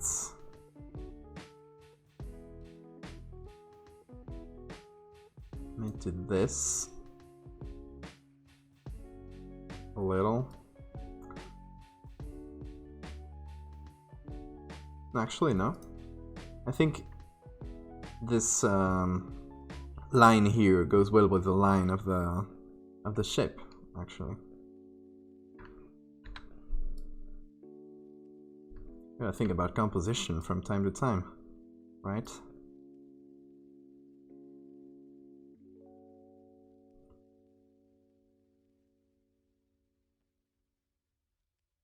Like, we have the luxury of moving all the elements of our pictures around. Might as well think about composition and get it as cool as we can. Oh. Yeah.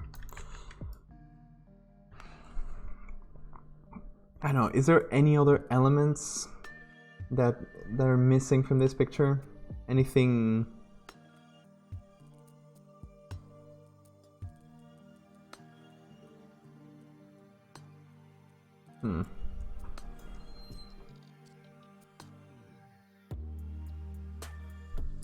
Maybe if I were to add something,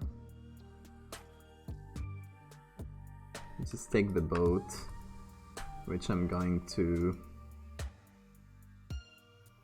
merge and make into a smart object.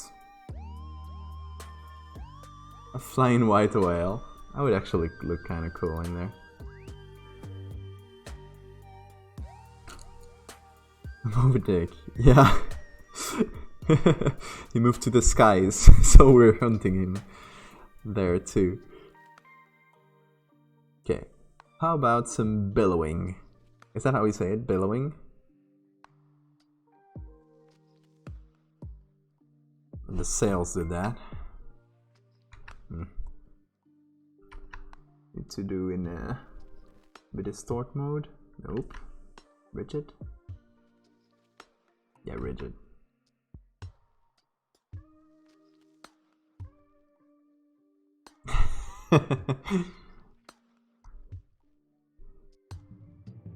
Yeah, they're always out there. Those PETA. Always on the internet. Every time there's a story, I see them complaining.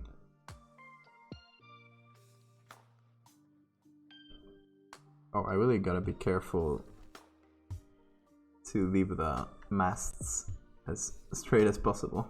Whoa, Messing that up again.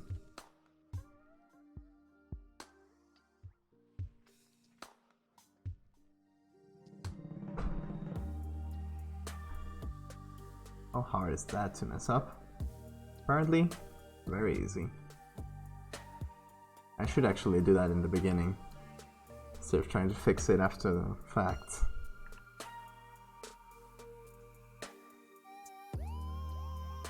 I'm gonna... Oh! Well, that's why it was messed up. Why did it get cut? What did I do to deserve this? Okay. You know what? We're actually going to have... I'm going to cut just the sails out of the boat, because that's the only part we really gotta move. I'm just gonna cut this. I'll try to remove as many other elements as possible, like ropes and masts.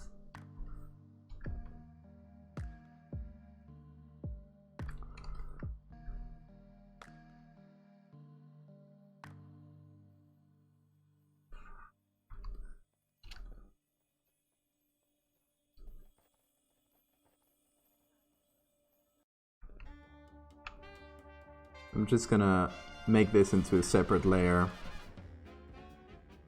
to just mess with the sails instead of having to mess with the whole boat. Just for that. Okay. So now that's what we got. I'm gonna select this part. Actually, I'm not gonna entirely remove it from the boat below it, but I'm gonna take this,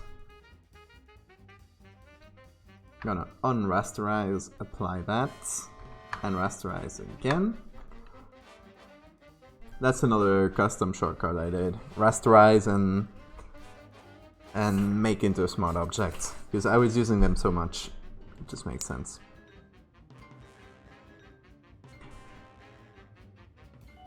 So I'm gonna puppet warp.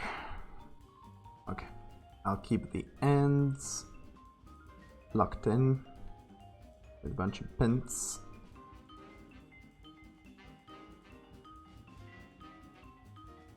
Because those parts are supposed to be rigid.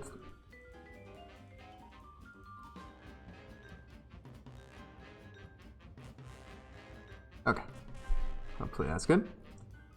I'm gonna do rigid, I think.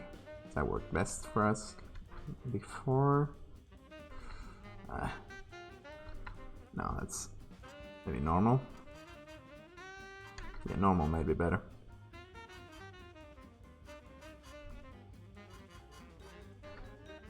Problem is, it's messing up the folds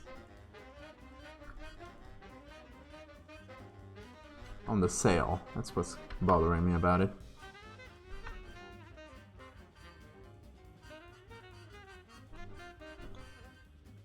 You know what I might just do? I might try to just move the edges of the sail. Okay, so I'm just gonna try to make it look nice on the edges. And then I'm just gonna take the folds from the original. You'll see in a second what I mean. Because I'm shit at explaining myself. Okay, so that looks a bit more billowy. Then, the original boat.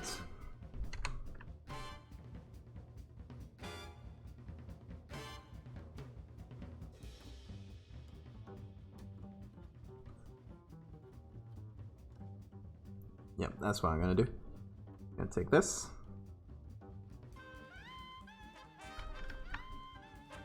And just mask all those bad folds out. Mostly from here.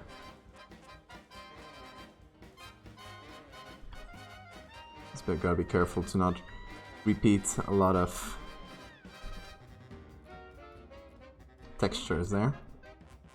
Actually gonna keep the old triangle sails here, which probably have a name. I'll keep the original ones.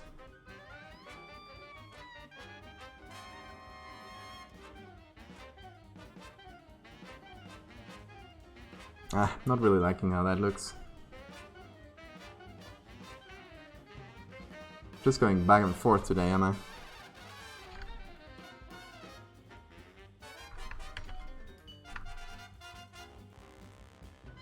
They're called Fox? Really? How do you know that? Explain yourself. I'm gonna make them slightly less billowy. I like the word billowy.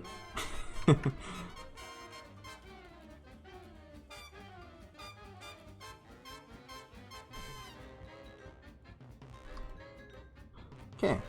It might not be much, but here's the difference. Whoa. Oh, that was not it. There.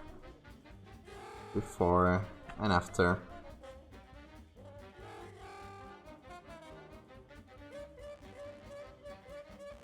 To hopefully make them a bit more dynamic or something. If that makes sense.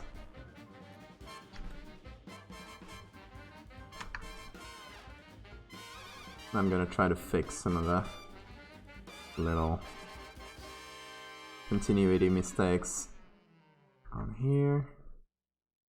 Gonna remove this there.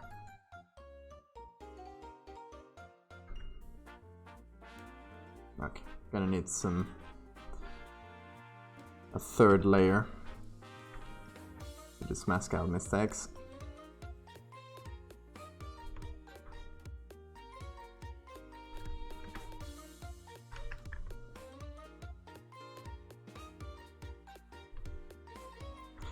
So many shadows.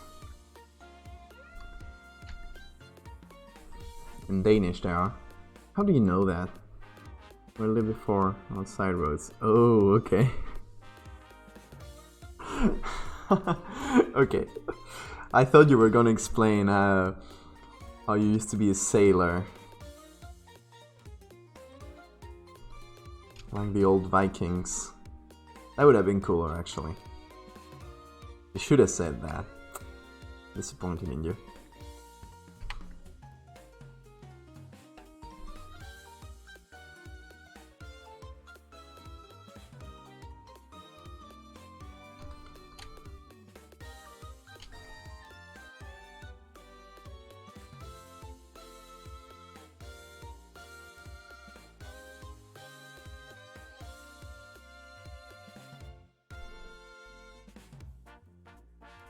Actually gotta remove them.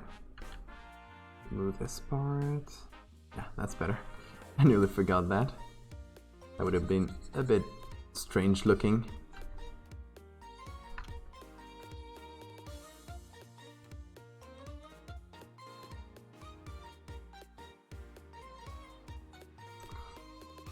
This part here.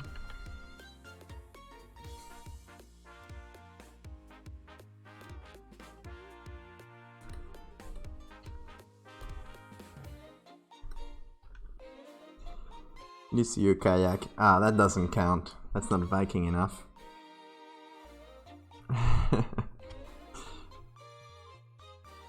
We were pirates. Oh, that's good enough.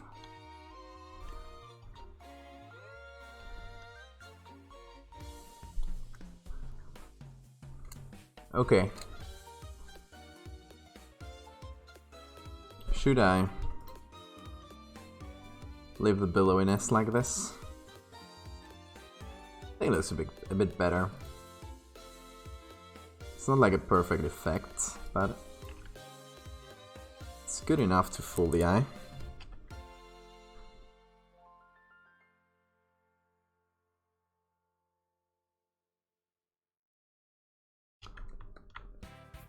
If I get to fix some of the glaring errors.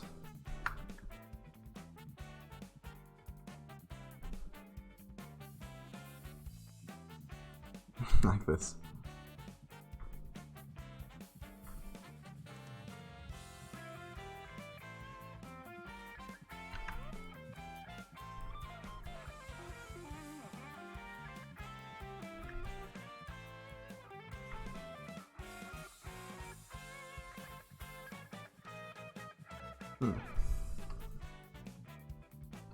Slipper is a two-person sailboat. Okay, that... I'll give you that, that's good.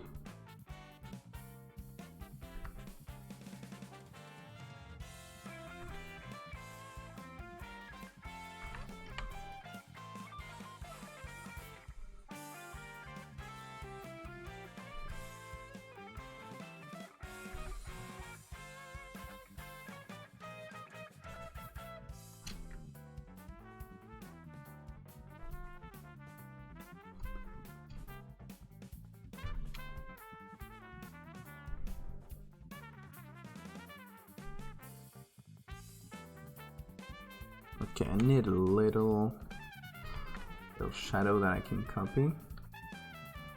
Here maybe.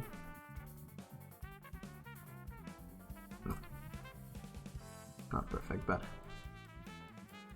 that's a trick. No, it doesn't.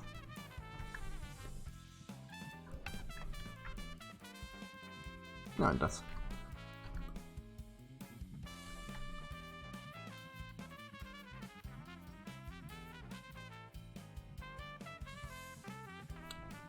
The other glaring errors. This one.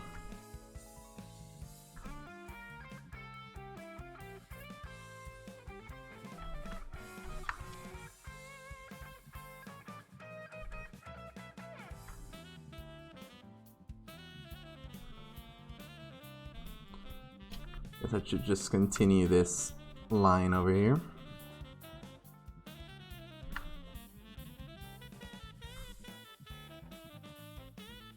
So reach the upper parts and just remove it from here.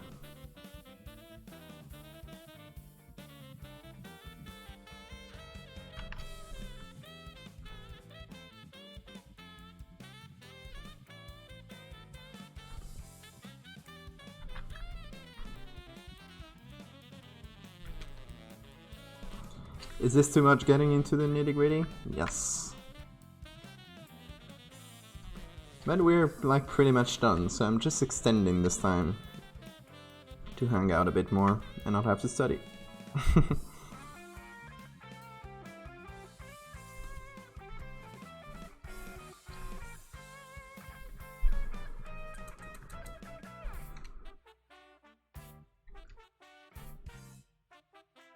It's all in the details that nobody's ever gonna see. Exactly. No, but for real, sometimes I don't understand my own mentality when it comes to this. Sometimes I just go crazy on all the little details. And sometimes I completely forget about them. Forget about like important stuff.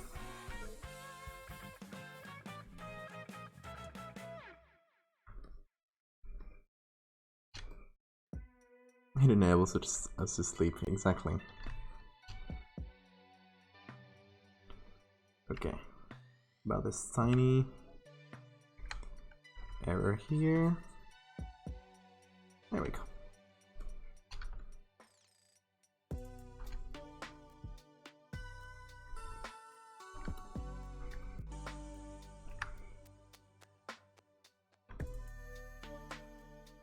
A lot of this I could probably have fixed by just mixing the two layers well, like that.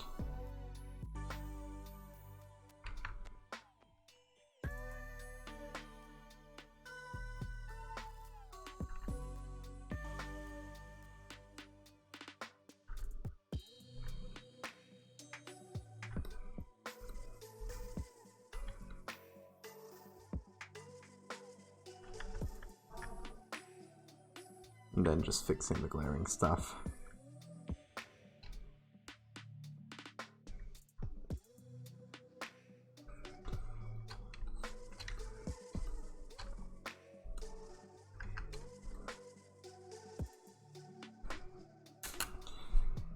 Okay, pretty happy with this. Oh, you know the problem here, that I did a Gaussian blur, but I didn't really blur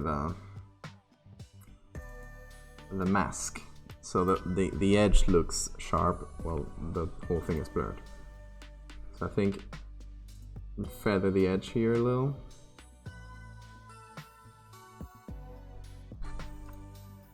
Yeah, that looks better. Might actually feather it a bit more.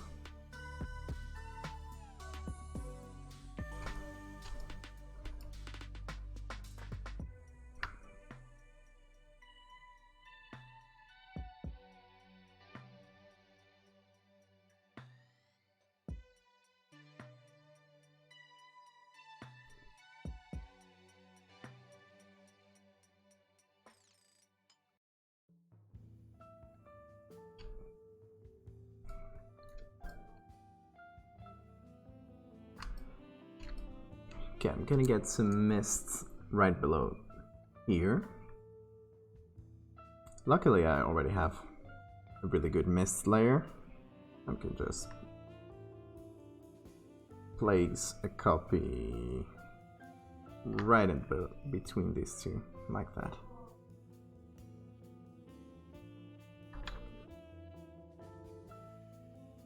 Let's make it a bit smaller. Place it like this. That gives us some separation between the different layers of mountains.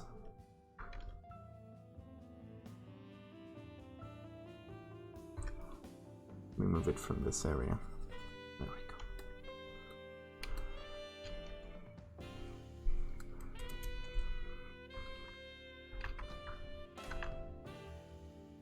Oh, we actually have this here. It's very hard to distinguish from the next layer. Try to darken it a bit.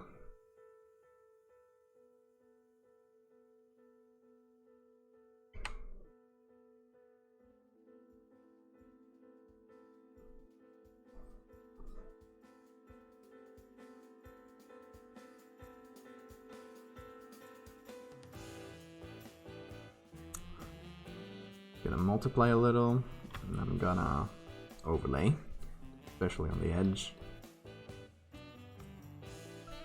Just get some separation between those. I mean, it's like right in the bad area where it's like right below this spray here. So obviously it's gonna be hard to distinguish anything there. So shouldn't fret about it too much, I think. Okay, gonna get another bit of mist.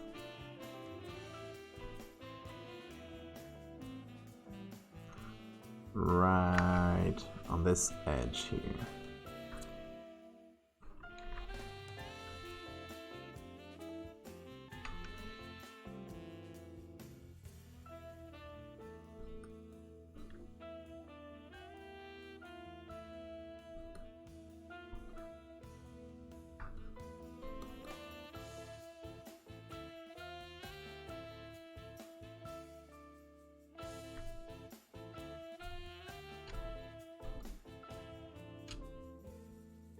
Go.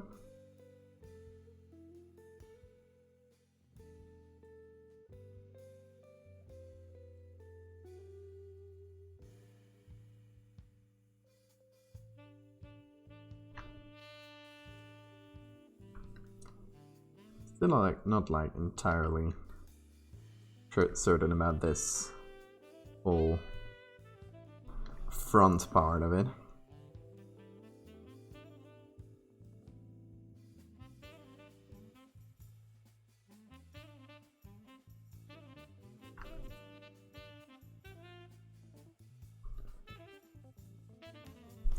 But in any case, I think we can take everything, flatten it into a single layer, make that into a smart object. Well, I'm gonna have to erase some layers. This thing is 3 gigabytes big. Or save it as a PSB, which I might just as well try.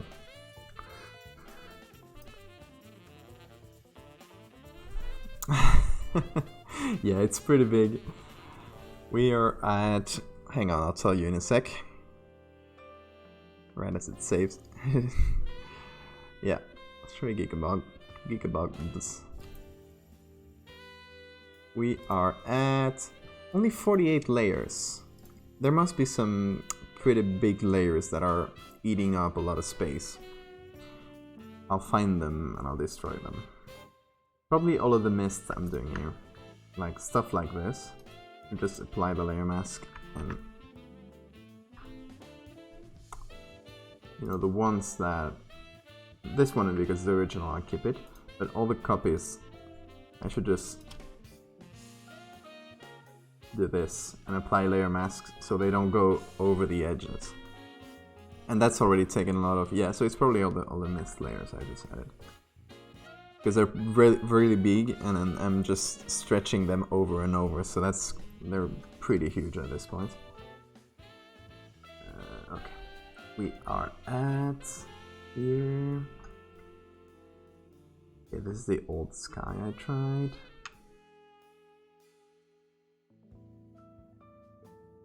There. Gonna remove some stuff.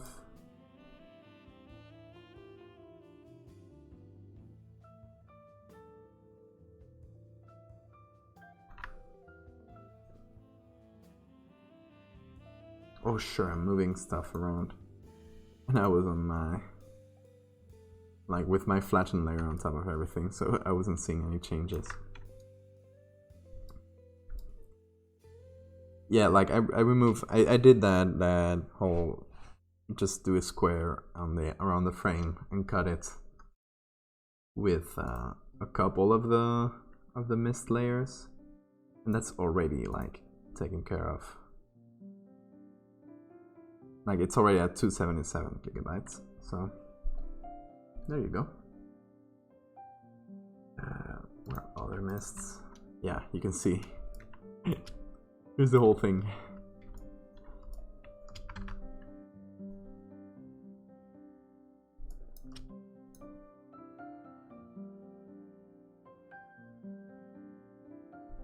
Yeah, that's making it way smaller. And where are the other mists? I've found this is already a small one. Oh, there. I knew there were some more. Let me just copy that, apply, and apply. Alright. We're under... like, we can now save it as a normal PSD instead of a large document format. There we go.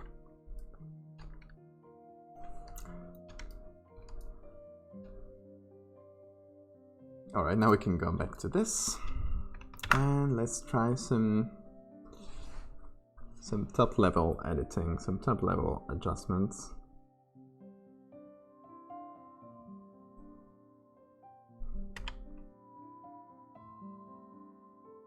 Okay, we can turn up the contrast a little.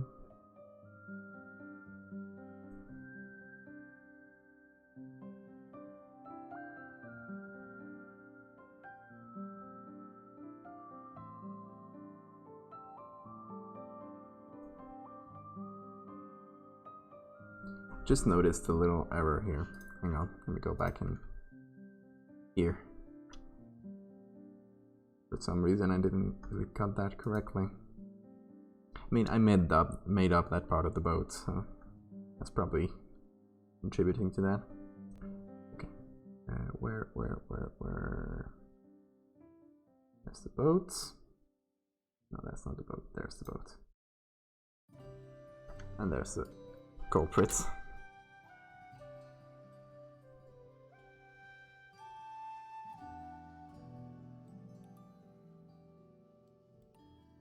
There we go.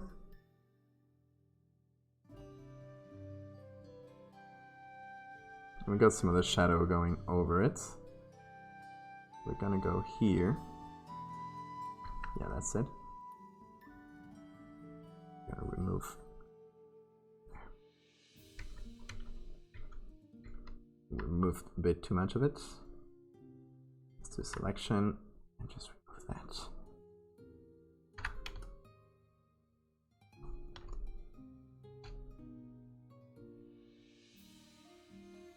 Now, let's flatten it again, make it into smart object, copy the common raw filter and continue on.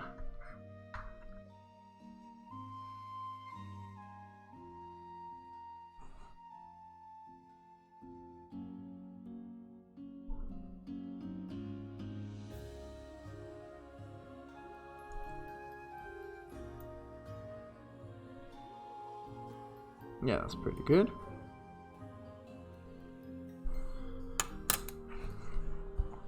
I'm thinking maybe we can do a little bit of split toning. We can bump up that blue on the shadows. It's not really my kind of blue. Just overdoing it just to check what kind of blue I'm using.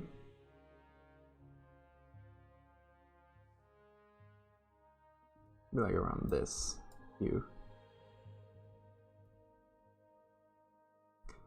And what should we use for the highlights? Hey Christian, how you doing? This is what we're making. Well, you can see it pretty clearly.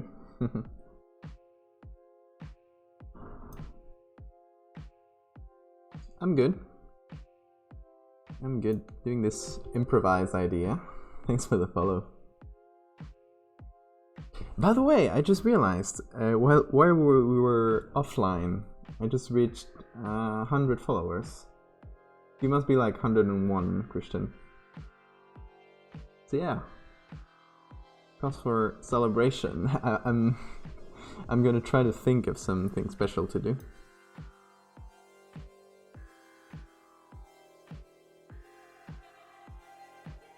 Thank you. I think a lot of it was Chu's Discord,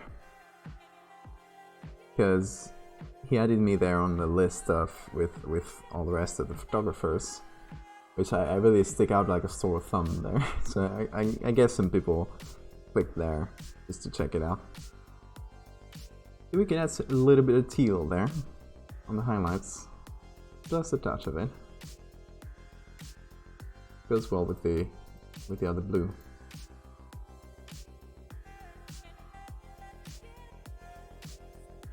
So should I do the unthinkable I've never in my life done and do a wide vignette?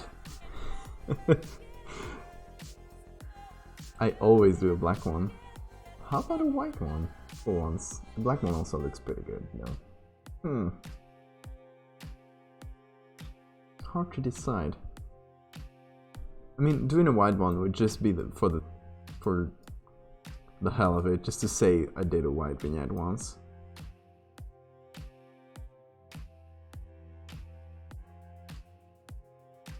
Yeah, I guess it's a bit different from retouching. Still using the same tools mostly, but a bit different. Yeah, I mean, me neither. But it already has a little bit of a wide vignette, because I did all this misty thing between the mountains, so it already has a lot of white in the frame. But yeah, I think personally it looks better with a little bit of black vignette, to be honest, just to focus everything and to bring this foreground elements to make them a bit more unimportant, a bit more like framing than actual things we should focus on.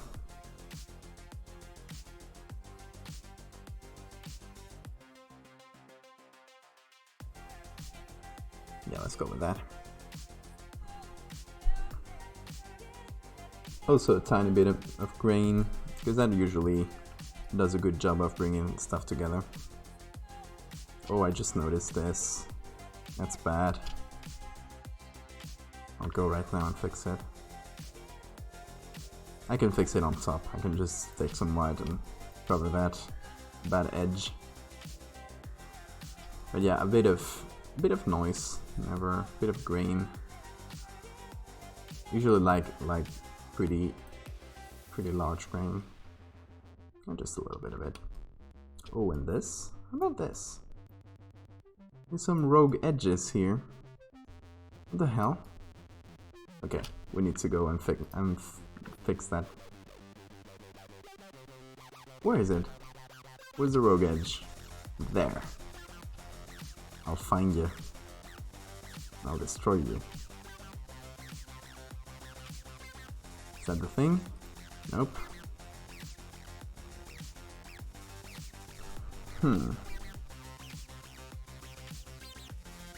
It's probably from something in the back. There we go. Found it. Laundry calls. Duty calls. Laundry calls.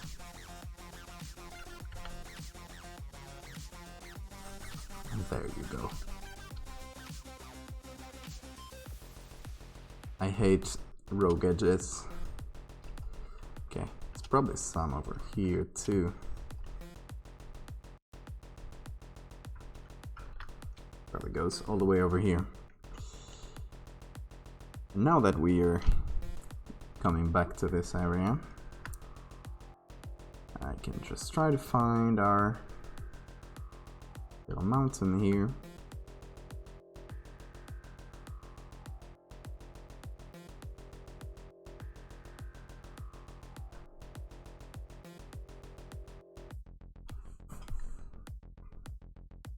There we go. Fix that little thing up.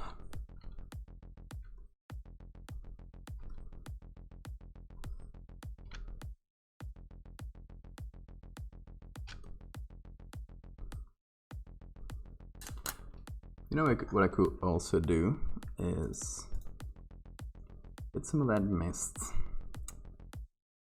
Get the original mist layer, which, let me see if I can find it.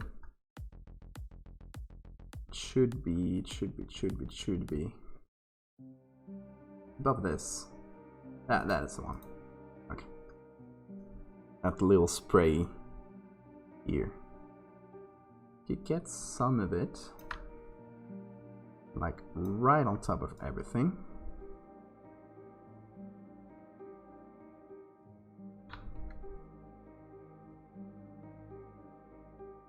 Like right in our faces.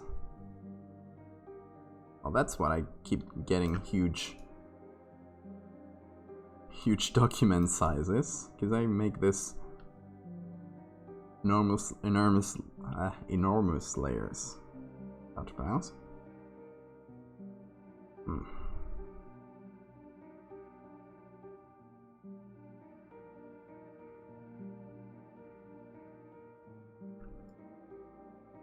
Yeah, how about that? Just some mist in our faces directly.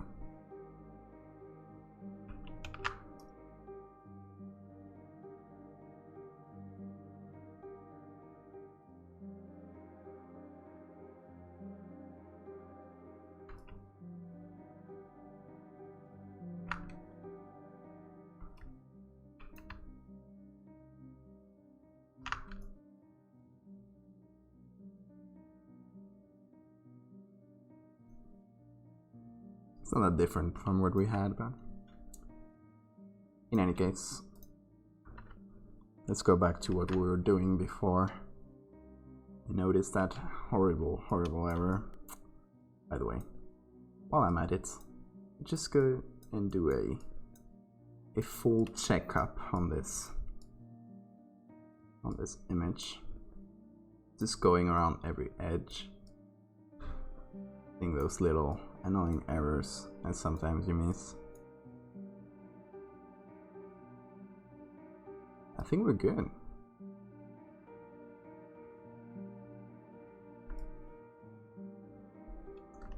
Some wonkiness on the sails here. It's the only thing that bothers me. But I can do that.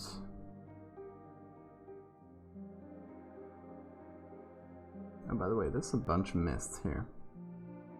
Oh, that's probably what's bringing the document size so large. Okay. Let's apply, and apply layer masks. And also fit to the document bounds.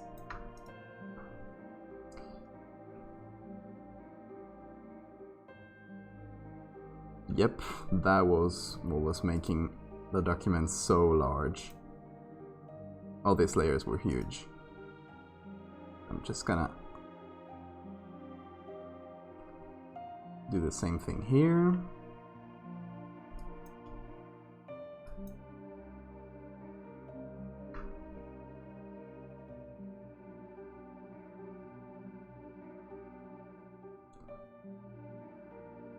Oh yeah, that brought our size down.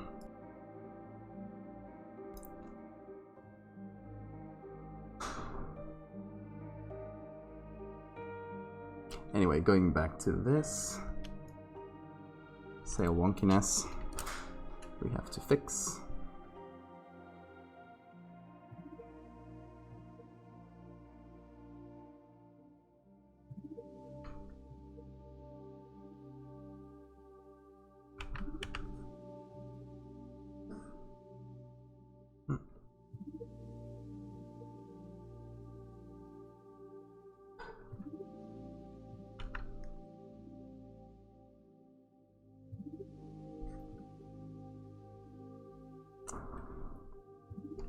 Okay, just a little clone stamping there.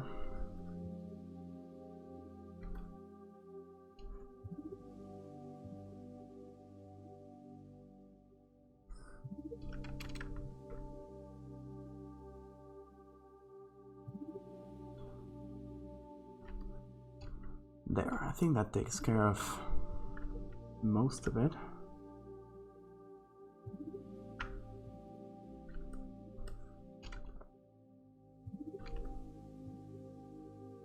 What did I have the idea of making the sails like fill up and billow? Like really?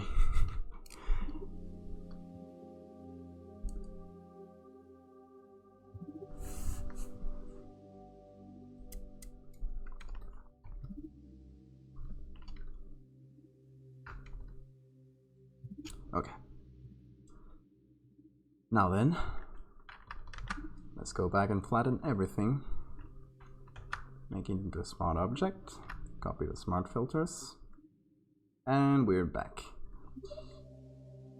Back to our camera filter.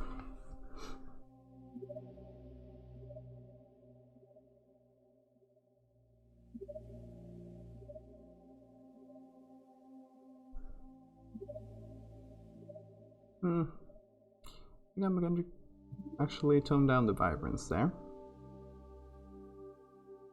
Because I kind of like the desaturated feel to it.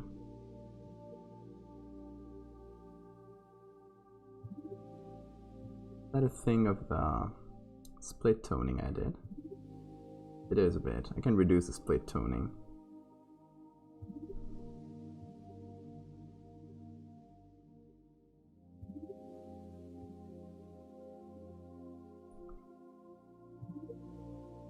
Like, there's not that much to do with the colors here, because there's pretty much two colors.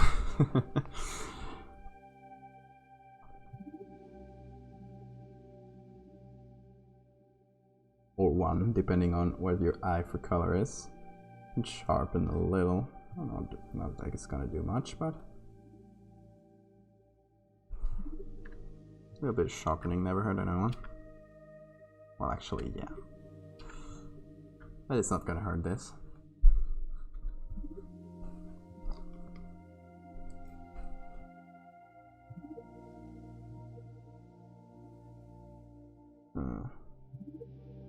Let me see. Is there anything else? Vignette I can mess with. And reduce it just a touch. There we go, that's the before. Let's see after.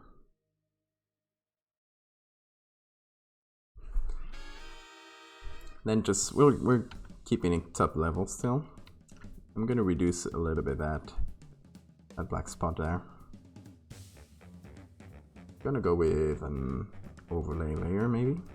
Oh, not the right tool. Nope, overlay is not. There. Yeah, it is. What color? Just bring some color into it. That'll reduce the spot there. Still keep the darkness, but that's way better.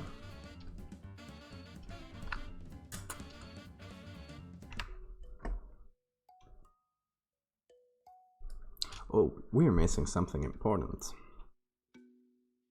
Can you guys tell me what it is? I'll let you guess. We're missing the most important thing. Has to be in every one of my every single one of my edits.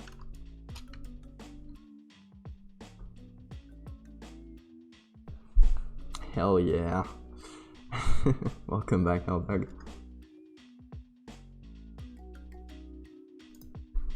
Where should we put it? Because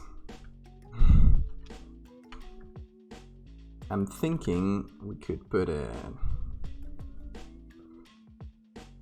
like in the name here, like maybe even remove the name at all entirely and put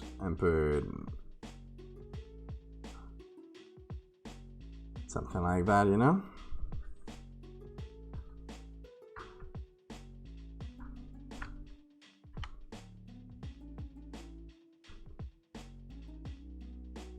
That's option one. Okay, more options. Okay, we could draw it on the sails, on the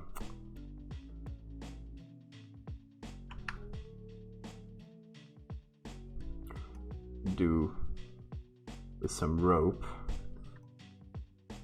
That'll be a hard one to see though.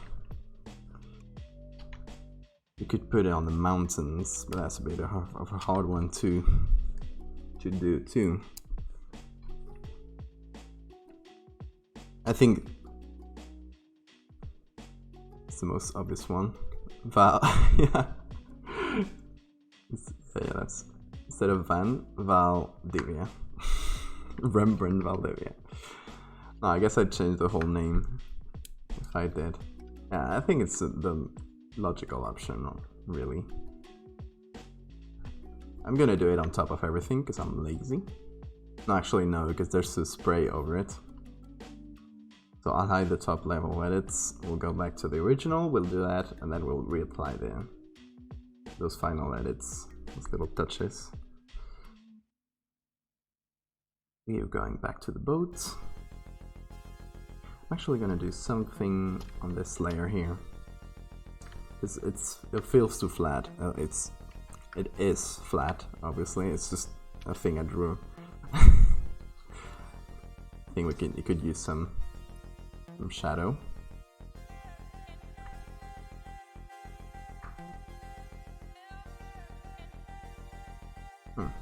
Yeah, at the very least. Anyway, on top of our little boat, we are on current and below for the sampling of our clone stamp. Important, because if I was on all, I would just get the spray, but if I'm on current and below, I don't get it. I just get the part of the boat that's below. And that's going to be important. I wonder what's going on here. Where's a line like that?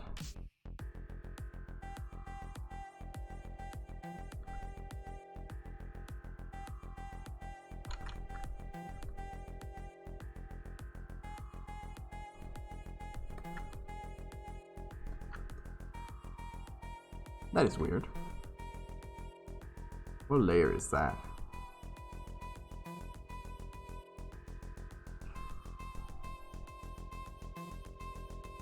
Is it from the mist? No. Is it from here? From the sails? No.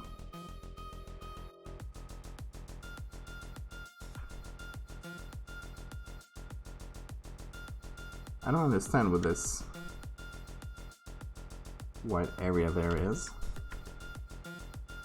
because it doesn't really go away. So it's on top of what I'm painting.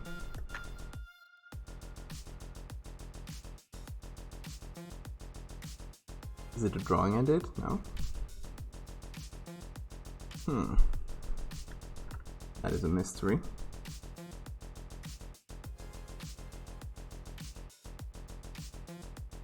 I mean, the thing on top is the boat.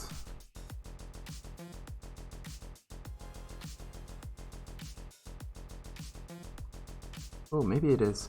Okay, I get it. It was nothing on top of our layer. It was just the it was the masking of the original layer. As we did some automatic masking, it probably just took a little piece of the name. Okay. Well, that's a mystery solved. There you go. Now it's all good. Okay. Now, actually, while we're here, we'll remove some of that mist, because that didn't really feel alright.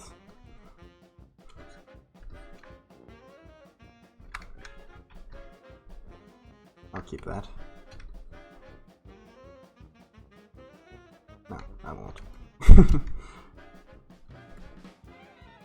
Actually, that makes me think I should have some wave like this right on top of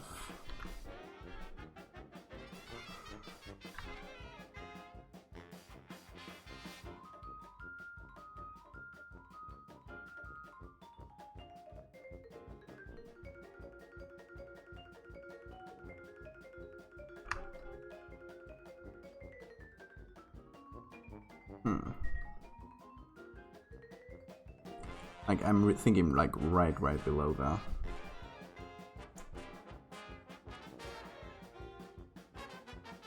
But I shouldn't use the same part exactly. But I'm kind of flipping it around.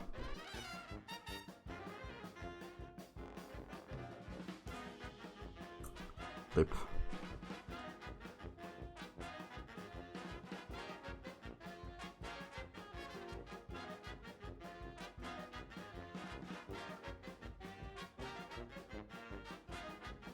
Okay, let's have this on top of the shadow too.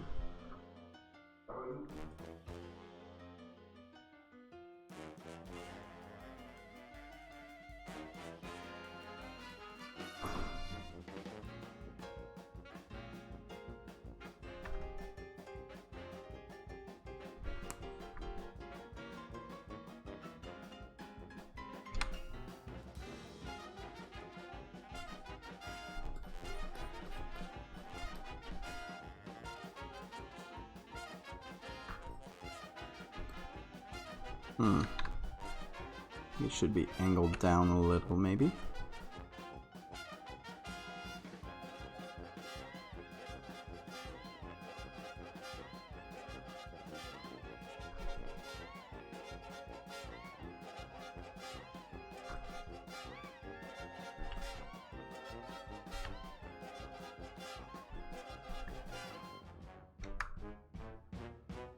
This on screen, it needs to be a bit.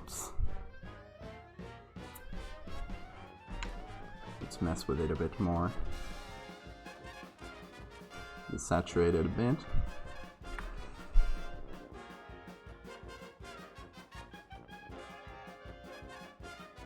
And then there we go. That's what I was looking for.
Anyway, let's go back to the signature. We are on here on the boat, and we're gonna write it directly. That is a very big font. Okay. There we go. I'm gonna try to imitate that font as much as possible. So turn it a little bit. Actually, instead of doing this, I'm gonna write Rembrandt.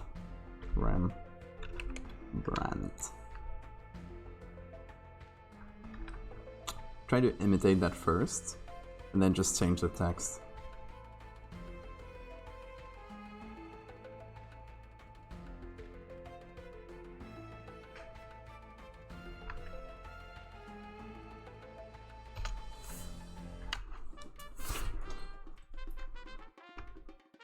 Okay, now for the font. What kind of font is this? It's probably Impact or something like that. No, it's not that similar to Impact though.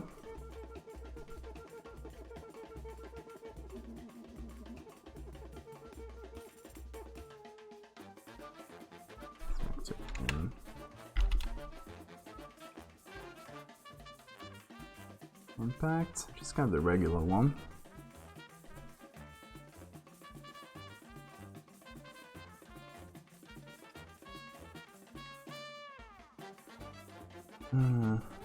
Try to find at least a similar one.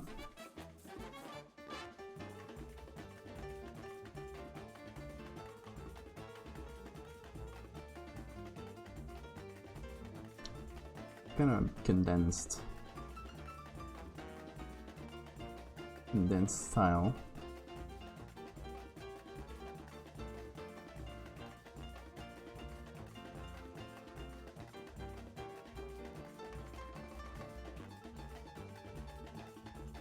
I'm just gonna go with Impact. I think it's the closest one I found.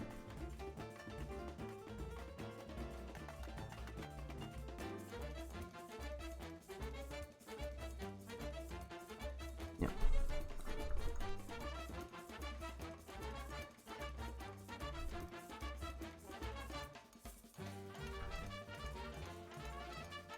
We can stretch it a bit like this.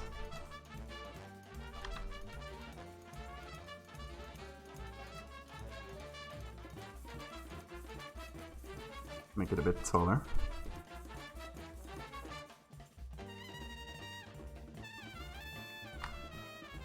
Okay, it's good enough, I think. Gotta write it correctly. There. Oh, now let's try to match the color. Let's get some effects on it.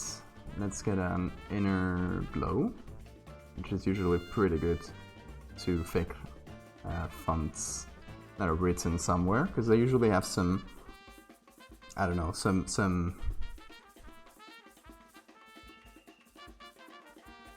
noise to them, you know?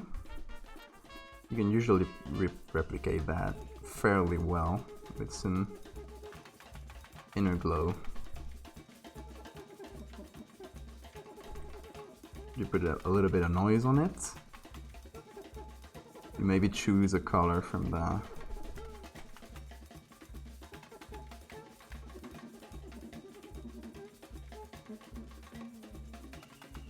something like this.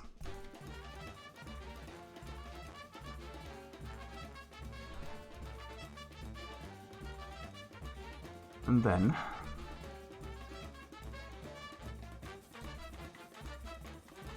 just blur it.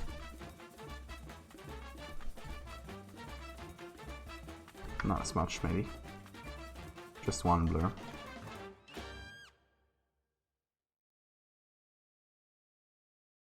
There, I think that's pretty good.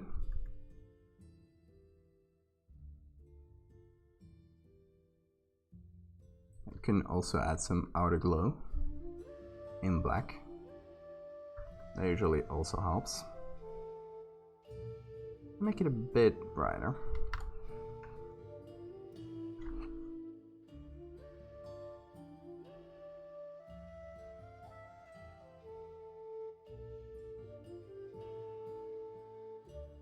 Okay. And then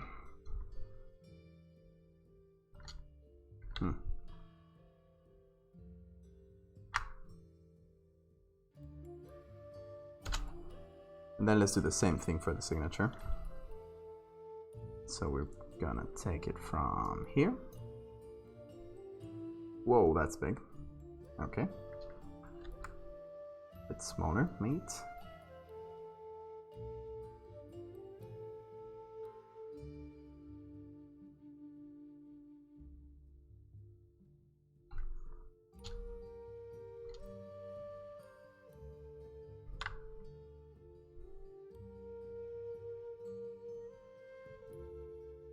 And we're gonna try to match it.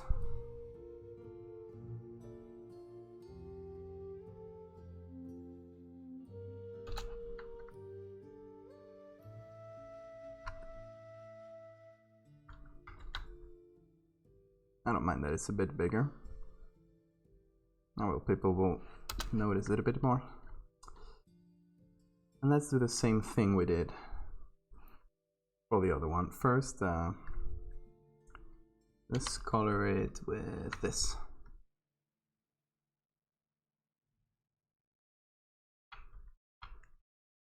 Gonna merge that. I'm gonna add a bit of inner glow, similar to what we did before. And we're gonna blur it just one step. There we go. I'm gonna add some outer glow too.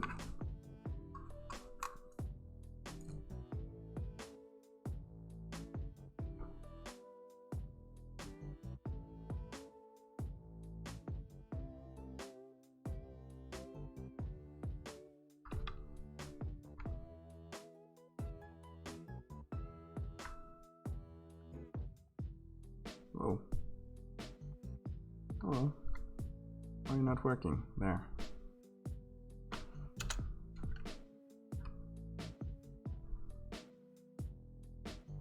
Well, that worked out pretty well. Now let's hide that again. Take this. Oh, and that's both things. Which for some reason didn't. There.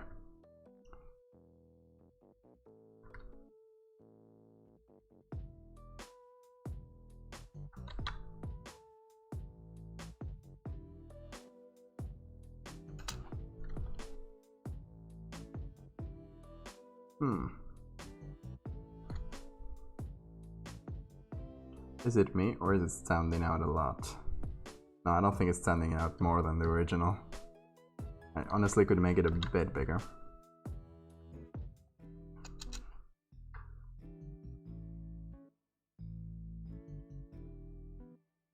Why is it going so slow? Slugging. Photoshop, where is slugging today? That is weird. It's been a long time since it did something like that.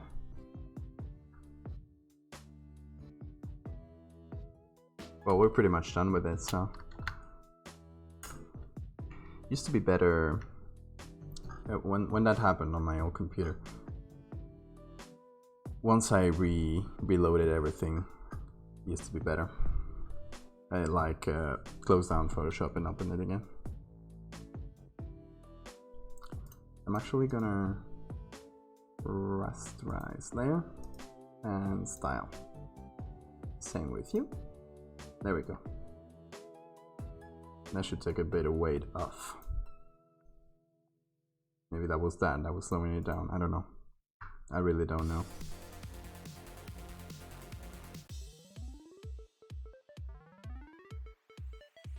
Okay. Let's flatten.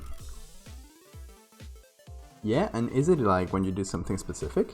Because I don't remember doing anything like too taxing, except for the really big layers that we talked about before that I got rid of already, so that can be it. Must be something else. No, I think now it's working fine. For some reason I think it was the layer styles with the inner glow, outer glow and stuff. That must have been taxing to Photoshop for some weird reason. That doesn't seem like a super intensive thing, but I mean, when you have so many layers for the kind of things you and I do, it's hard to pin it down on something specific. Okay, we got a signature. We got, I think the colors look good. It's very blue, very monochromatic, but I think that's fine. That's fine. Sometimes getting some monochromatic images.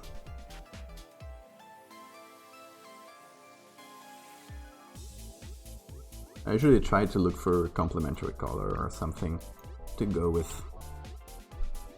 the base color. But in this case, like if we took a color wheel like this, we took a sort of blue like the one we have, very complementary. Like, would you get any yellow in there? I don't know. Let's try just for fun. Let's try a gradient map.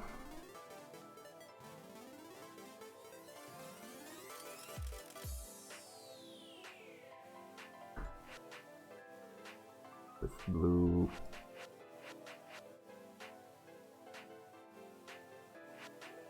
Oh. Yellow.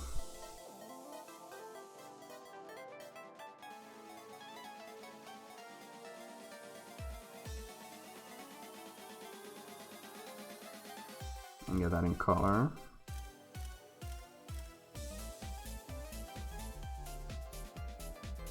No, color.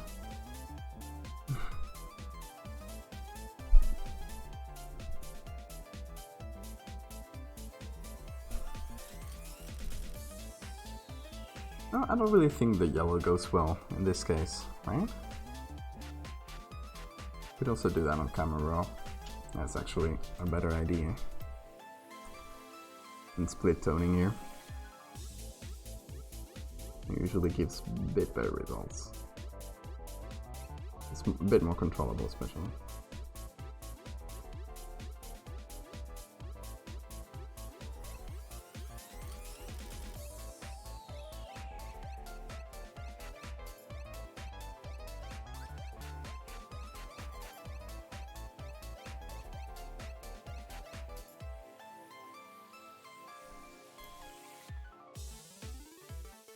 No, not that big of a fan of the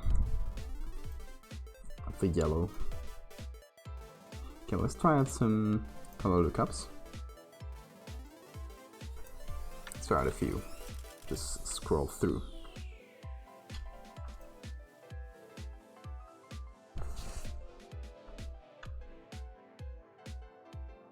It actually looks quite nice without the blues too.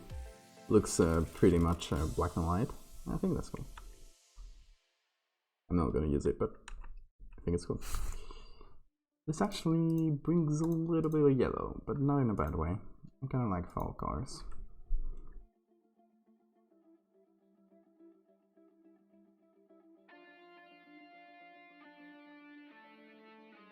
This one isn't bad either. There's some pretty good ones in general.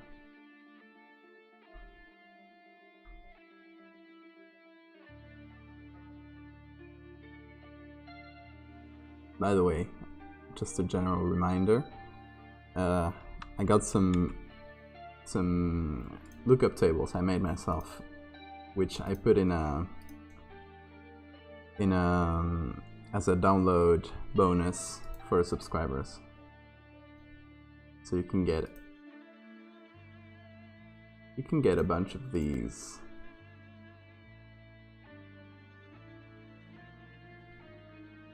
Some of them are more like exaggerated like this, just to add a bit of color. If you put it on a soft, softer light, softer opacity. Some of them I think came out like super cool, like High Tide. Brings out some really nice colors. It's really good for blue and yellow. And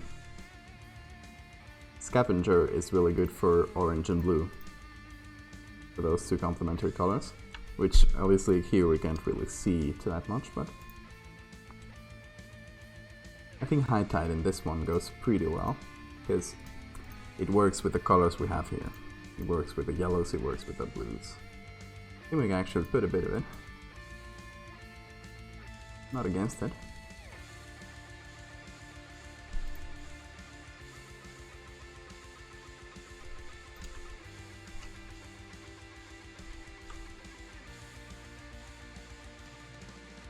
Oh, Sienna Blue also looks really good.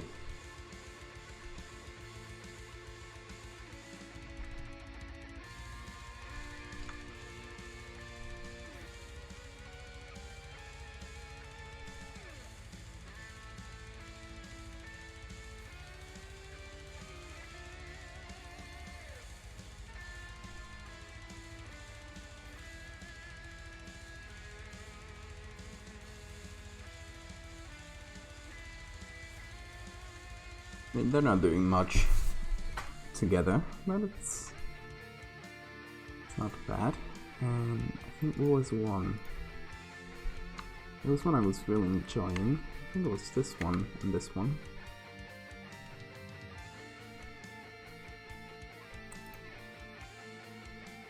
This kind of pumps up the bright colors. Yeah, they are.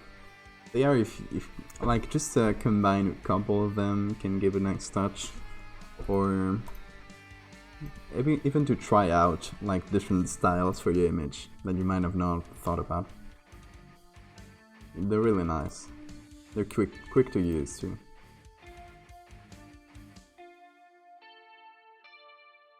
And they're honestly not that hard to make. That's why I made some. Because you can just take a bunch of adjustment layers and make that a lot. Like if you have it from if you have a bunch of adjustment layers from one edit you've done, you can just take those and add a few more just to convey the look of that image and make a look out of that.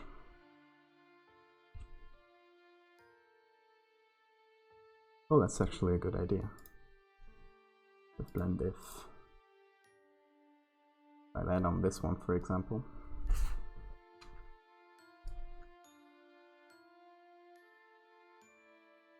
That's actually very good, yes. Good idea.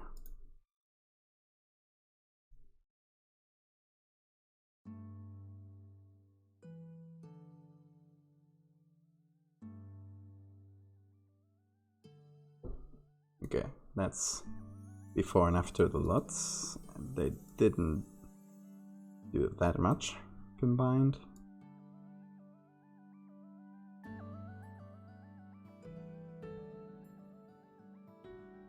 They're not bad, I think.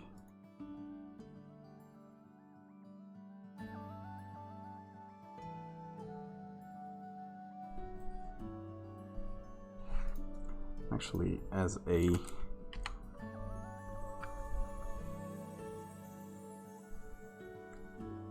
little adjustment, a little touch, we reduce this shadow here.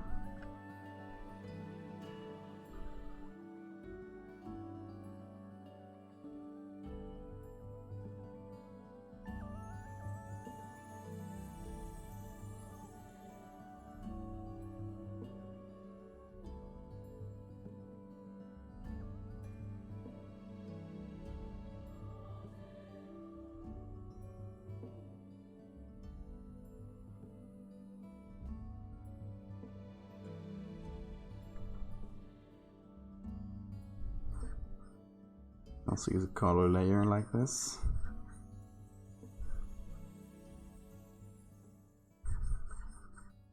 Not in 100% like I'm doing right now, but...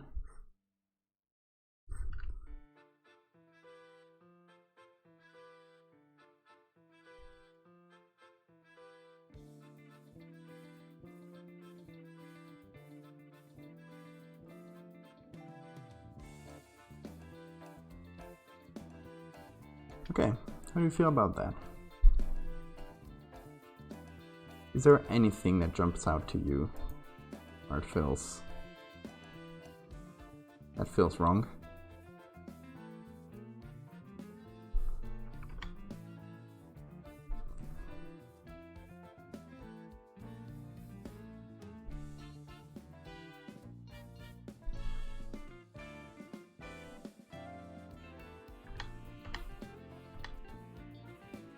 Yeah, I'm also happy with the way it looks. I don't know if I touch it much more than this. Yeah, I'm really glad that this like really in the moment idea came out nicely. We could even do this if we wanted to add more yellows. I think that's how we're doing it. Yeah. And color at the very least. Let me put this one in color. That's better.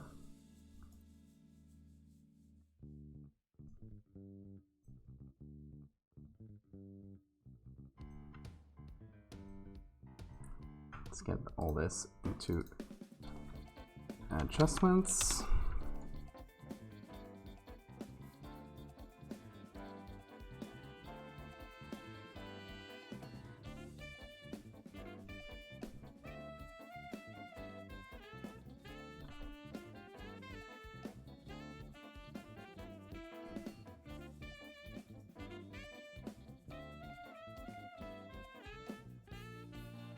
Let me actually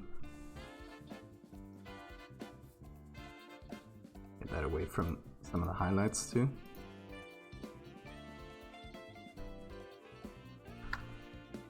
Yeah, I think I'm gonna call it a day, because there's not that much more to do. And in the beginning I was thinking that I might do some live tutorials using some of my earlier videos, because I wasn't really sure if I would be able to fill the time with this edit, but it turns out it took 3.5 hours, so I don't think I need to fill out that much more time.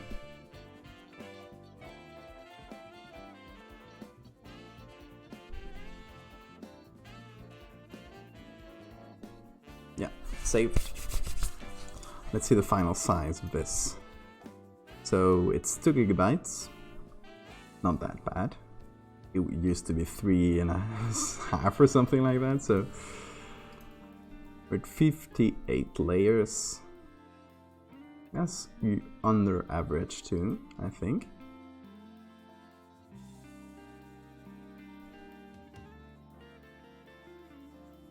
And yeah, and that's for 3,700 by 3,200 pixels document. Just because there's a lot of layers mostly, and it weighs so much. Because for this file size, for this pixel size, it shouldn't weigh so much, but yeah, absolutely. It happens to me all the dang time. But yeah, I don't usually expect to do that when I'm basically kind of improvising the edit, because this wasn't the idea I had like 5 minutes before starting. So yeah, I usually don't get that much into them if I'm improvising them, but there you go. So actually I don't have anything for Wednesday. I'll have, like, as you can see, this was a spur of the moment idea, so let's hope we get another one for Wednesday, or if we don't, we can do something small and Maybe do some tutorials, do some...